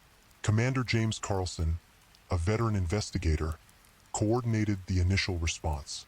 The scene was carefully preserved as detectives began their methodical examination of evidence. The small cabin told a story of violence that stood in stark contrast to the peaceful mountain setting. Solange had suffered significant trauma, though the exact cause of death would need to be determined by the coroner. What was immediately clear was that this was no accident or natural death. Someone had deliberately taken the life of this young mother. Detective Steve Ainsworth, with 18 years of experience in the sheriff's office, took charge of the investigation. He'd seen countless crime scenes during his career, but this one was different. In a community where serious violent crime was virtually unknown, the brutal murder of a beloved teacher and mother sent shockwaves through not just Jamestown, but the entire Boulder County region. The initial examination revealed signs of a struggle. Items in the home were disturbed, suggesting Solange had fought for her life. The brutality of the attack indicated this was personal, whoever did this knew Solange, and the violence suggested deep-seated anger or psychological instability. As word spread through Jamestown, residents struggled to comprehend what had happened. This was their sanctuary, their escape from the violence and unpredictability of city life. How could such brutality occur in their peaceful mountain haven? Boulder County Coroner Emma Hall conducted the autopsy that would provide crucial insights into Solange's final moments. The results were disturbing and would reshape the entire investigation. Solange had died from blunt force trauma to the neck, a violent, personal method of killing that suggested rage or extreme psychological disturbance. But the coroner's findings revealed an even more sinister aspect to the crime. Solange had been sexually assaulted before her murder. This discovery transformed the investigation from what might have been considered a crime of passion or a burglary gone wrong into something far more calculated and predatory. The sexual assault indicated that the killer had spent time with Solange before killing her, suggesting this wasn't a random act of violence. The perpetrator was someone who felt entitled to take what he wanted from her, regardless of her wishes or well-being.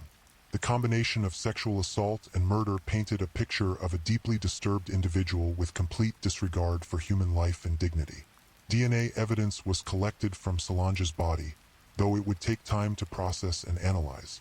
In 2011, DNA testing was sophisticated but still time-consuming, requiring careful laboratory procedures and comparison with existing databases. This evidence would prove to be the key to solving the case. But for now, investigators had to pursue other leads while waiting for the scientific results. News of Solange's murder spread quickly through Jamestown's small population. In a community where everyone knows everyone else's business, the brutal killing of a beloved teacher created an atmosphere of fear and suspicion that the town had never experienced. Residents who had never bothered to lock their doors began securing their homes. Parents kept their children closer, and the informal gatherings that had been a cornerstone of community life became strained affairs where neighbors eyed each other with newfound wariness. The killer was still at large, and nobody knew who it might be. Was it someone from outside the community who had targeted Jamestown specifically? Or more frightening still, was it someone they all knew? Someone who had been living among them while harboring such violent tendencies? Local businesses, such as they were in the tiny mountain town, became impromptu information exchanges where residents shared theories, fears, and bits of gossip. The Jamestown Mercantile, the town's general store and unofficial community center, buzzed with worried conversations. Longtime residents who had moved to the mountains specifically to escape urban crime found themselves confronting a level of violence they had never imagined possible in their sanctuary. The psychological impact on Solange's daughter was immeasurable. At such a young age, discovering her mother's body had traumatized her beyond calculation. Social services and grief counselors worked to provide support, but the image of that morning would remain with her forever. The community rallied around her, but nothing could undo the horror she had witnessed or fill the void left by her mother's absence. Just 3 days after Solange's body was discovered, Jamestown was rocked by another death. On September 13, 2011, The body of Thomas Ultimus was found in a wooded area outside of town. The 35-year-old man had died from a self-inflicted shotgun wound to the head. Ultimus was known to residents, though not necessarily well-liked. He was a registered sex offender who had moved to the area relatively recently. His presence in the community had made some people uncomfortable, but in the spirit of mountain tolerance and second chances, most residents had given him the benefit of the doubt. The timing of Ultimus's suicide, coming just days after Solange's murder, immediately raised questions among investigators. Suicides following violent crimes often indicated guilt and an inability to face consequences. But was this connection mere coincidence? Or had the killer decided to take his own life rather than face justice? Commander Carlson and his team began investigating possible connections between the two deaths. Ultimus had attended the same gathering as Solange on the night before her murder. Witnesses remembered seeing them both there, though accounts of their interactions varied. Some said Ultimus had tried to talk with Solange. Others recalled her seeming uncomfortable around him. The suicide location was significant as well. Ultimus had chosen a remote wooded area, away from the main part of town. It was the kind of place someone might go if they wanted to ensure their body wouldn't be found immediately, giving them time to complete the act without intervention. Thomas Ultimus's background began to emerge as investigators delved deeper into his history. He was a registered sex offender with a disturbing pattern of behavior that had brought him to the attention of law enforcement multiple times over the years. In 2006, Ultimus had been arrested in Broomfield, Colorado, for sexual assault on a helpless victim. The charge was serious, involving the assault of someone who was unable to consent or defend themselves. He eventually pleaded guilty to a reduced charge of sexual contact, but the incident established a clear pattern of predatory behavior toward vulnerable individuals. His legal troubles didn't end there. In 2010, just a year before Solange's murder, Ultimus was arrested for failing to register as a sex offender. This violation of his parole conditions demonstrated a disregard for the legal requirements designed to monitor his activities and protect potential victims. Sex offender registration laws exist specifically to track individuals like Ultimus who have demonstrated a propensity for sexual violence. By failing to register, he had made it more difficult for law enforcement to monitor his whereabouts and activities. This violation should have been a red flag, indicating that Ultimus was not taking his legal obligations seriously and might pose a continued threat to public safety. Despite his criminal background, Ultimus had managed to integrate himself to some degree into the Jamestown community. Mountain towns often attract people seeking fresh starts, and residents tend to be accepting of others' past mistakes. However, friends of Solange later revealed that she had been afraid of Ultimus for some time, suggesting that his presence in the community had not gone entirely unnoticed or unchallenged. Reconstructing the events of September 9, 2011, became crucial to understanding what had happened to Solange. The community gathering that night was typical for Jamestown, an informal get-together where neighbors socialized, shared food and drinks, and enjoyed each other's company. Both Solange and Thomas Ultimus attended this gathering, though witnesses provided varying accounts of their interactions throughout the evening. Some residents remembered Solange appearing to enjoy herself, chatting with friends and participating in conversations. Others noticed that she seemed uncomfortable when Ultimus was nearby. At some point during the evening, according to witness accounts, Ultimus offered Solange a ride home. She declined the offer, preferring to make her own way back to her cabin on Ward Street. This seemingly innocuous interaction would take on sinister significance in light of subsequent events. The gathering continued into the early morning hours, as was common for weekend social events in the isolated mountain community. Solange left around 4 a.m., walking the short distance back to her home. The mountain air was crisp and clear, the town quiet except for the occasional sound of wind through the pine trees. What happened after Solange reached her home would remain a mystery until DNA evidence provided the missing pieces. Investigators theorized that Ultimus had followed her, either immediately or after waiting some time to avoid suspicion. The isolation that made Jamestown so appealing to its residents also made it perfect for someone with violent intentions. While investigators pursued traditional leads and interviewed community members, the most crucial evidence was being analyzed in forensic laboratories.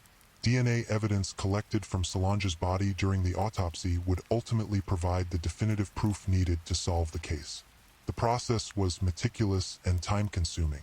Forensic technicians extracted genetic material from samples taken during the examination of Solange's body.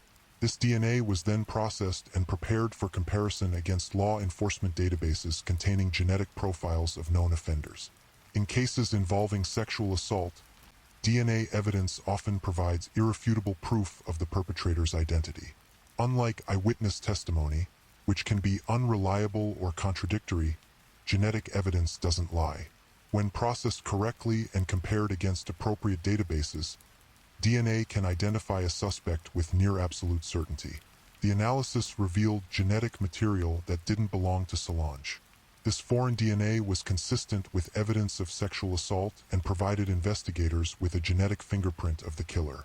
The challenge now was determining whose DNA it was and whether that person was already in law enforcement databases. Given Ultimus's status as a registered sex offender, his genetic profile was already on file with authorities. When the DNA analysis was completed and compared against existing records, the match was conclusive. The genetic material found on Solange's body belonged to Thomas Ultimus. The DNA evidence provided the definitive link investigators needed to establish Ultimus as Solange's killer. But forensic science also revealed additional disturbing details about the crime. The genetic analysis indicated that DNA from 3 different men was initially found on Solange's body, complicating the early stages of the investigation. This discovery suggested that Solange may have had contact with multiple individuals in the hours or days before her death. However, further analysis determined that only one of these DNA samples was connected to the sexual assault and murder. The other genetic material could be explained by innocent contact, handshakes, casual physical contact, or other non-criminal interactions that occur in daily life. The conclusive DNA evidence linking Ultimus to the sexual assault provided investigators with the proof they needed, but it came too late for traditional justice. Ultimus had taken his own life just 3 days after murdering Solange, denying investigators the opportunity to arrest and prosecute him for his crimes. This outcome is not uncommon in cases involving sexual predators who escalate to murder. The psychological pressure of committing such a serious crime, combined with the knowledge that modern forensic techniques would likely identify them, sometimes drives perpetrators to suicide rather than face arrest, trial, and imprisonment. With DNA evidence confirming Ultimus as the perpetrator, investigators could now reconstruct the likely sequence of events that led to Solange's death. The picture that emerged was one of predatory behavior and calculated violence. After declining Ultimus's offer of a ride home from the community gathering, Solange had walked back to her cabin alone. Investigators believed that Ultimus followed her, either immediately or after waiting to ensure his departure wouldn't be noticed by other partygoers. The fact that Solange's door was found unlocked suggested that she may have known her attacker was approaching and either let him in or he entered while she was still awake and active. Given Ultimus's presence at the same gathering, his approach wouldn't have seemed immediately threatening to Solange, despite her previous discomfort around him. Once inside the cabin, Ultimus's intentions became clear. The sexual assault and subsequent murder indicated a level of violence and depravity that shocked even experienced investigators. The blunt force trauma to Solange's neck suggested extreme rage or a deliberate attempt to ensure she couldn't identify her attacker. The personal nature of the violence, the sexual assault followed by murder in her own home, painted a picture of someone who felt entitled to take what he wanted regardless of the consequences. Ultimus's criminal history suggested this wasn't his first act of sexual violence, though it appeared to be his first murder. The psychological impact of Ultimus's crimes extended far beyond his immediate victim. Solange's daughter, who had discovered her mother's body, would carry that trauma for the rest of her life. The image of walking into their home and finding her mother dead was something no child should ever experience. The Jamestown community, too, was forever changed by these events. The murder shattered the sense of safety and trust that had defined the small mountain town. Residents who had moved there specifically to escape urban violence found themselves confronting a level of brutality they had never imagined possible in their sanctuary. Local authorities implemented increased patrols and encouraged residents to take basic security precautions that had previously seemed unnecessary. The informal, trusting atmosphere that had characterized community gatherings became strained as people struggled to balance their desire for openness with newfound concerns about safety. For law enforcement, the case represented both success and frustration. The forensic evidence had conclusively identified the killer, providing closure for Solange's family and the community. However, Ultimus's suicide meant that he would never face trial for his crimes, denying everyone involved the sense of justice that comes from seeing a perpetrator held accountable for their actions. Thomas Ultimus's background provides insight into the mind of a sexual predator and the progression of criminal behavior that can lead to murder. His 2006 conviction for sexual assault on a helpless victim demonstrated his willingness to exploit vulnerable individuals for his own gratification. The escalation from sexual assault to murder is not uncommon among predators who feel increasingly emboldened by their ability to avoid severe consequences. Ultimus's 2010 violation of sex offender registration requirements showed a disregard for legal supervision and suggested that he was not successfully managing his criminal impulses. Criminal psychologists often note that sexual predators who escalate to murder typically do so when they feel cornered or when their previous methods of control become insufficient. The personal nature of Solange's murder, the sexual assault followed by extreme violence, suggested that Ultimus may have felt entitled to dominance over her and became enraged when she resisted. His suicide 3 days after the murder followed a pattern common among sexual predators who commit murder. Faced with the inevitability of modern forensic investigation and the likelihood of life imprisonment, many choose death over accountability. This choice denies victims' families the closure that comes from seeing justice served through the legal system. The Solange Heikela murder case exemplifies the crucial role that forensic science plays in modern criminal investigation. Without DNA evidence, investigators might never have definitively identified her killer, particularly given Ultimus's suicide shortly after the crime. DNA analysis has revolutionized law enforcement's ability to solve violent crimes, especially sexual assaults where physical evidence is often available. The genetic fingerprinting that conclusively linked Ultimus to Solange's murder represented the culmination of decades of scientific advancement in forensic technology. However, the case also highlights the limitations of even the most sophisticated forensic techniques. While DNA evidence can identify perpetrators with near-absolute certainty, it cannot bring back the dead or undo the trauma inflicted on survivors. In this case, scientific certainty came too late to prevent a killer from escaping earthly justice through suicide. The presence of DNA from multiple individuals on Solange's body also demonstrates the complexity of forensic analysis. Not all genetic material found at a crime scene is necessarily connected to the crime itself, requiring careful scientific interpretation to distinguish between relevant and incidental evidence. Modern forensic techniques continue to evolve, with new methods of DNA analysis allowing investigators to extract genetic profiles from increasingly degraded or limited samples. These advances give hope that even cold cases from decades past might eventually be solved through scientific means.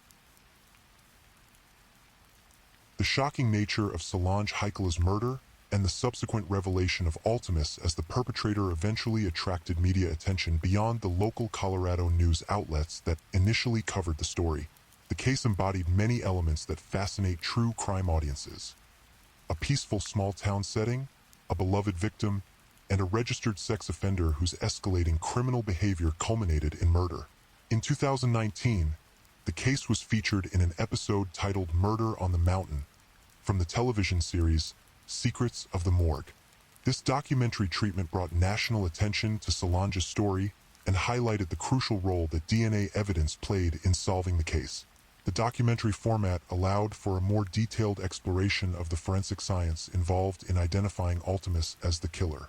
Viewers gained insight into the complex process of DNA analysis and how genetic evidence can provide definitive answers even when traditional investigative methods reach dead ends. Media coverage of the case also served an educational purpose, illustrating how sex offender registration systems work and why compliance with these requirements is crucial for public safety. Ultimus's violation of registration requirements in 2010 demonstrated the ongoing risk posed by offenders who fail to comply with supervision requirements. The Heikela murder case provided valuable lessons for law enforcement agencies dealing with sex offenders and violent crime in small communities. The case demonstrated the importance of maintaining vigilant supervision of registered sex offenders, particularly those who violate registration requirements. Ultimus's failure to register in 2010 should have triggered enhanced monitoring and intervention efforts. While it's impossible to know if such measures would have prevented Solange's murder, they might have identified his escalating risk level and prompted closer supervision. The case also highlighted the unique challenges of investigating violent crime in isolated mountain communities. The informal social structures and trusting atmosphere that make such places appealing can also make them vulnerable to predators who exploit that trust. For forensic investigators, the case reinforced the crucial importance of thorough evidence collection and proper DNA analysis procedures. The genetic evidence that solved the case might have been lost or compromised without careful attention to proper collection and preservation techniques. The multi-jurisdictional cooperation required for the investigation, involving local sheriff's deputies, state forensic laboratories, and federal DNA databases, demonstrated the interconnected nature of modern criminal investigation. More than a decade after Solange Heikela's murder, the impact of her death continues to reverberate through the Jamestown community and beyond. Her daughter, now an adult, has had to navigate life without her mother while carrying the trauma of discovering her body. The case serves as a stark reminder that violence can intrude into even the most peaceful settings. Jamestown residents learned that geographic isolation and community bonds, while valuable, cannot provide complete protection against determined predators. For educators and colleagues who worked with Solange in the Boulder Valley School District, her murder represented the loss of a dedicated teacher whose positive impact on students' lives was cut tragically short. The ripple effects of her death extended to the countless children she might have taught and inspired.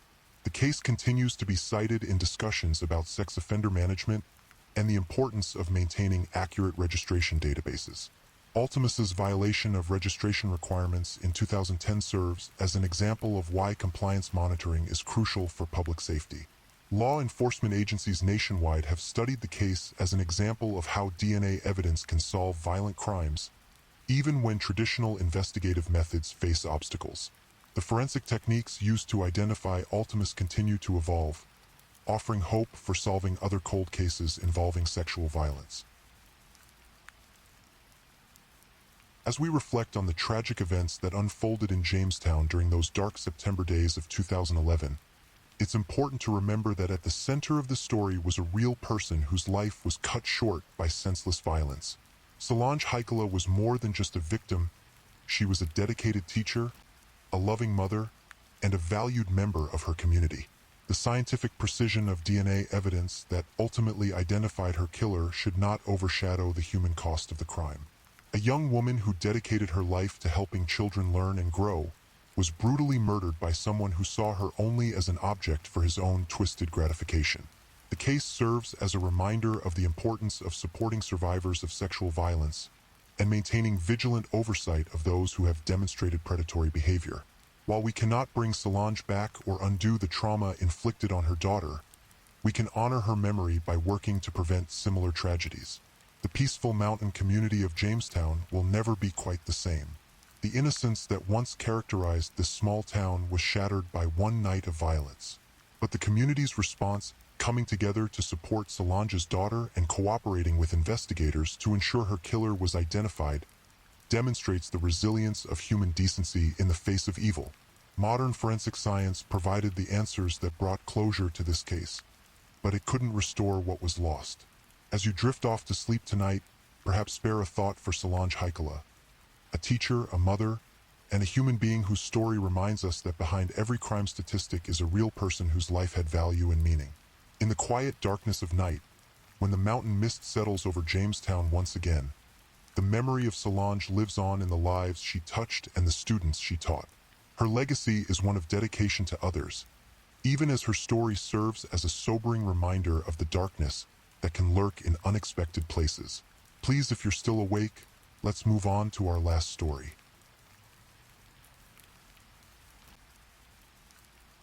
Story 5. In the quiet hours before dawn on February 25, 2024, a mother's phone buzzed with a text message that would forever change her world. The message was brief, desperate, and chilling. Her daughter had been kidnapped and needed help.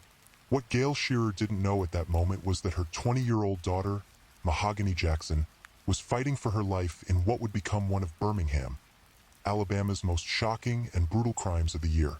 This is the story of Mahogany Jackson, a young woman whose life was cut tragically short in a crime so heinous that seasoned law enforcement officers would describe it as deplorable and sickening. It's a story that would ultimately lead to 8 arrests, upgraded capital murder charges, and a community grappling with the depths of human cruelty. February 24, 2024, started like any ordinary evening for Mahogany Jackson. The 20-year-old Birmingham resident was going about her normal routine, unaware that she was about to become the victim of a premeditated and calculated attack that would span several hours of unimaginable terror. Mahogany was not a random victim. The evidence would later suggest that her attackers knew her, had planned this assault, and had deliberately targeted her for reasons that would become clear as the investigation unfolded. As night fell over Birmingham, a group of individuals set in motion a chain of events that would horrify even the most experienced homicide detectives. The abduction happened with swift brutality. Mahogany found herself captive, held against her will by multiple assailants who had no intention of letting her go free. What began as a kidnapping quickly escalated into something far more sinister, as her captors embarked on hours of systematic torture and abuse. The ordeal that Mahogany Jackson endured during her final hours alive was documented in disturbing detail, not just through forensic evidence, but through videos that her attackers themselves recorded. These recordings would later become crucial evidence in the case, providing investigators with an unprecedented and horrifying window into the sustained violence that preceded her murder. Detective testimonies revealed that Mahogany was subjected to prolonged physical assault. She was dragged, beaten, spat upon, slapped, kicked, and punched repeatedly. The videos showed multiple suspects holding firearms, pointing them at their helpless victim as they took turns inflicting pain and humiliation upon her.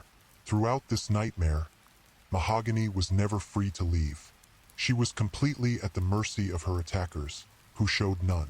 The systematic nature of the assault suggested a level of planning and coordination that spoke to the calculated cruelty of the crime. The sexual violence that accompanied the physical abuse added another layer of horror to an already incomprehensible situation. Mahogany was subjected to rape and sodomy during her captivity, crimes that would later result in capital murder charges for several of the suspects. As the hours passed, Mahogany's situation grew increasingly desperate. Her attackers seemed to take pleasure in documenting their crimes, creating a digital record of their own depravity. The videos would later be described by court officials as evidence of acts that were horrific and barbaric. In the early morning hours of February 25th, during what investigators believe was a brief moment when her captor's attention was elsewhere, Mahogany managed to access her phone and send a text message to her mother, Gail Shearer. The message was simple and terrifying. She had been kidnapped and needed police to come help her. This single text message represented Mahogany's last known attempt to save her own life. It was a moment of hope in an otherwise hopeless situation, a final grasp for survival from a young woman who had endured hours of unthinkable abuse. But this desperate plea for help may have sealed her fate. Investigators believe that Mahogany's captors discovered her attempt to contact the outside world. Rather than flee or abandon their victim, they made a decision that would transform their crimes from kidnapping and sexual assault to capital murder. The discovery of Mahogany's message to her mother appears to have triggered the final, fatal phase of this brutal crime. Her attackers, realizing that their victim had reached out for help and that law enforcement might soon be involved, decided to eliminate the only witness to their crimes. On the morning of February 26, 2024, Mahogany Jackson's body was discovered in the 1700 block of Laurel Avenue in Birmingham. She had been shot execution-style in the back of the head and left in a remote, wooded area where her attackers believed she might not be found for days or weeks. The location where Mahogany's body was found told its own story. It wasn't a place where someone would end up by accident. It was clearly chosen as a dump site, selected specifically because it was isolated and unlikely to be frequented by passers-by. The positioning of the body and the nature of the gunshot wound indicated that this was a deliberate execution, not a crime of passion or a killing that occurred in the heat of the moment. When Birmingham police officers arrived at the scene, they immediately recognized the severity of what they were dealing with. The condition of Mahogany's body told a story of prolonged abuse, and the single gunshot wound to the back of her head indicated a cold-blooded execution. This was not a simple homicide. It was the final act in a drama of sustained cruelty that had played out over many hours. The medical examiner's report would later confirm what investigators suspected. Mahogany had endured significant trauma before her death. The physical evidence of her ordeal was written on her body, a testament to the suffering she had endured during her final hours. Birmingham Police Chief Scott Thurman took the unusual step of personally addressing the media about Mahogany Jackson's murder, describing it as one of the most disturbing cases his department had encountered. The combination of kidnapping, sexual assault, torture, and murder, much of it captured on video by the perpetrators themselves, created a case that was both heartbreaking and deeply troubling. The investigation moved quickly, aided by the digital evidence that the suspects had inadvertently created. The videos they had recorded during Mahogany's assault provided investigators with clear images of the perpetrators, detailed documentation of the crimes committed, and a timeline of events that would prove crucial in building cases against each individual involved. Detective work revealed a complex web of relationships among the suspects. This wasn't a crime committed by strangers who had randomly encountered each other. These were individuals who knew one another, who had planned this attack together, and who had each played specific roles in Mahogany's murder. The digital footprint left by the suspects extended beyond just the videos of the assault. Cell phone data, social media activity, and other electronic evidence helped investigators piece together not just what happened to Mahogany, but also who was responsible and how the crime had been planned and executed. As the investigation progressed, it became clear that this case would require an enormous amount of resources and coordination. 8 suspects meant 8 separate legal cases to build, 8 different defense strategies to counter, and 8 different roles in the crime to document and prove. The first arrests in Mahogany Jackson's murder came within days of the discovery of her body. Birmingham police moved swiftly, armed with video evidence that clearly showed the involvement of multiple suspects in the kidnapping, assault, and murder. Blair Green, 25, was among the first to be taken into custody. Green would later become a key witness in the case, providing testimony about the events that led to Mahogany's death. His cooperation with investigators helped shed light on the roles played by each of the other suspects and provided crucial details about the timeline of the crime. Giovanni Rene Clapp, 23, was charged with felony murder, kidnapping in the first degree, sodomy in the first degree, and assault in the second degree with injury. Clapp's charges would later be upgraded to capital murder, reflecting the severity of her involvement in the crimes against Mahogany.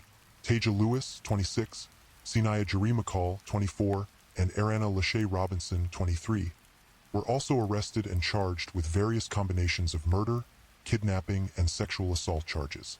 Each of these women was clearly visible in the videos recorded during Mahogany's assault, eliminating any possibility that they were merely present but not participating. The male suspects included Jeremiah Lee McDowell, Brandon Pope, and Francis Harris. Pope and McDowell initially faced 2 counts each of capital murder, though some charges were later modified as the prosecution refined its strategy. Harris maintained 2 counts of capital murder throughout the legal proceedings. The 8th and final suspect was arrested shortly after the others, completing a roundup that law enforcement officials described as one of the most complex multi-suspect murder cases in Birmingham's recent history. The legal proceedings in the Mahogany Jackson case have been complex and ongoing, with prosecutors facing the challenging task of prosecuting 8 defendants for their various roles in a single murder. The decision was made early on not to try all defendants together, recognizing that the different levels of involvement and the complexity of the evidence made individual or smaller group trials more practical. During preliminary hearings, the horrific nature of the crime became even more apparent. Judge Kekia Davis, presiding over bond hearings for 5 of the suspects, denied bond for all 5, citing the horrific and barbaric nature of their alleged crimes. The judge's language was unusually strong, reflecting the shocking nature of the evidence presented. The video evidence has been central to the prosecution's case. Detective testimony revealed that all 8 defendants appeared in at least one of the videos recorded during Mahogany's assault. This evidence has been both a blessing and a curse for prosecutors. While it provides undeniable proof of the defendant's involvement, it also means that courtrooms, juries, and legal teams must repeatedly view some of the most disturbing footage ever captured. Blair Green's decision to cooperate with prosecutors has provided additional insight into the crime. His testimony revealed details about the systematic nature of the assault and confirmed that Mahogany was never free to leave at any point during her ordeal. Green's cooperation may have helped him secure a more favorable plea agreement, though the details of any such arrangement have not been made public. As the case has progressed through the court system, charges have been upgraded for multiple defendants. In September 2024, 5 of the suspects, Taja Lewis, Ariana Robinson, Sinaya McCall, Giovanni Clapp, and Blair Green, had their charges upgraded from felony murder to capital murder following grand jury indictments. These upgrades reflected additional evidence gathered by investigators and the prosecution's decision to seek the death penalty. The decision to seek capital murder charges and potentially pursue the death penalty in the Mahogany Jackson case reflects the exceptional brutality of the crime.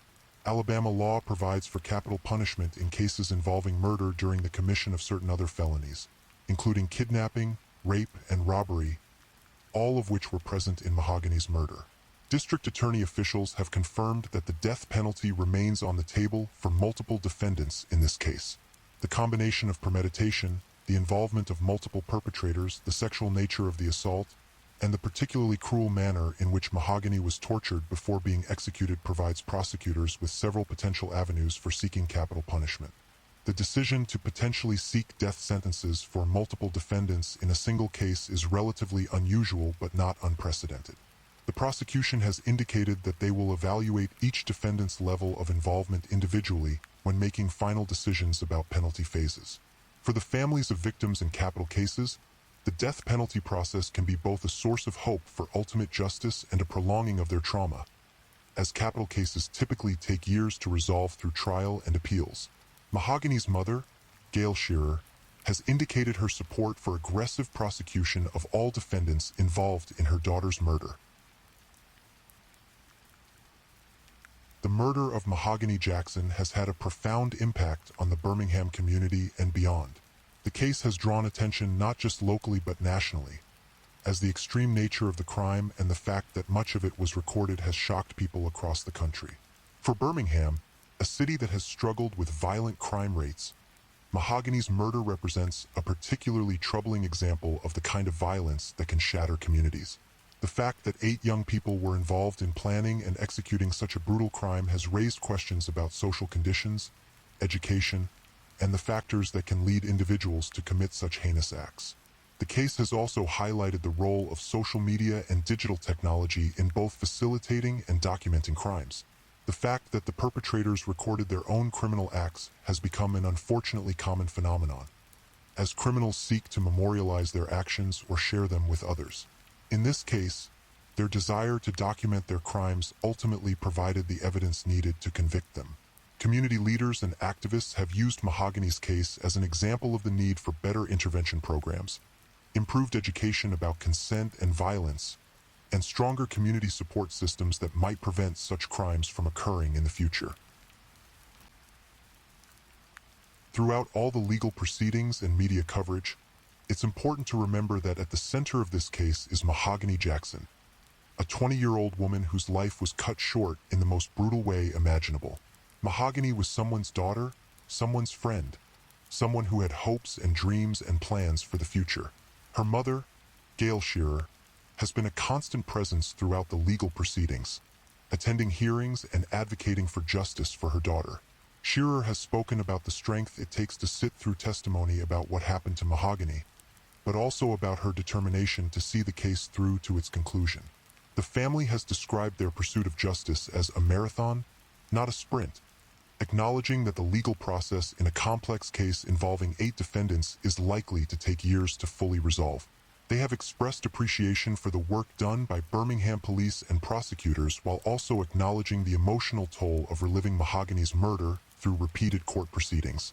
Mahogany's memory has been honored through various community events and memorials. Her death has become a rallying point for those advocating against violence toward women and for better support systems for vulnerable individuals in the community. As of early 2025, nearly a year after Mahogany Jackson's murder, the legal proceedings continue to work their way through the court system. The complexity of prosecuting 8 defendants for a single murder, combined with the death penalty implications for multiple suspects, means that this case will likely continue for several more years. Motion deadlines, discovery processes, and the logistics of coordinating 8 separate defense teams have created a legal proceeding of unusual complexity. The state has indicated that it does not plan to try all defendants together, meaning there will likely be multiple trials, each focusing on the specific role played by individual defendants or small groups of defendants. The video evidence that has been central to the prosecution's case also presents unique challenges. Ensuring that juries can view this evidence while protecting them from unnecessary trauma requires careful management by the court system. The graphic nature of the recordings means that jury selection will be particularly challenging, as potential jurors must be prepared to view some of the most disturbing evidence ever presented in a criminal case.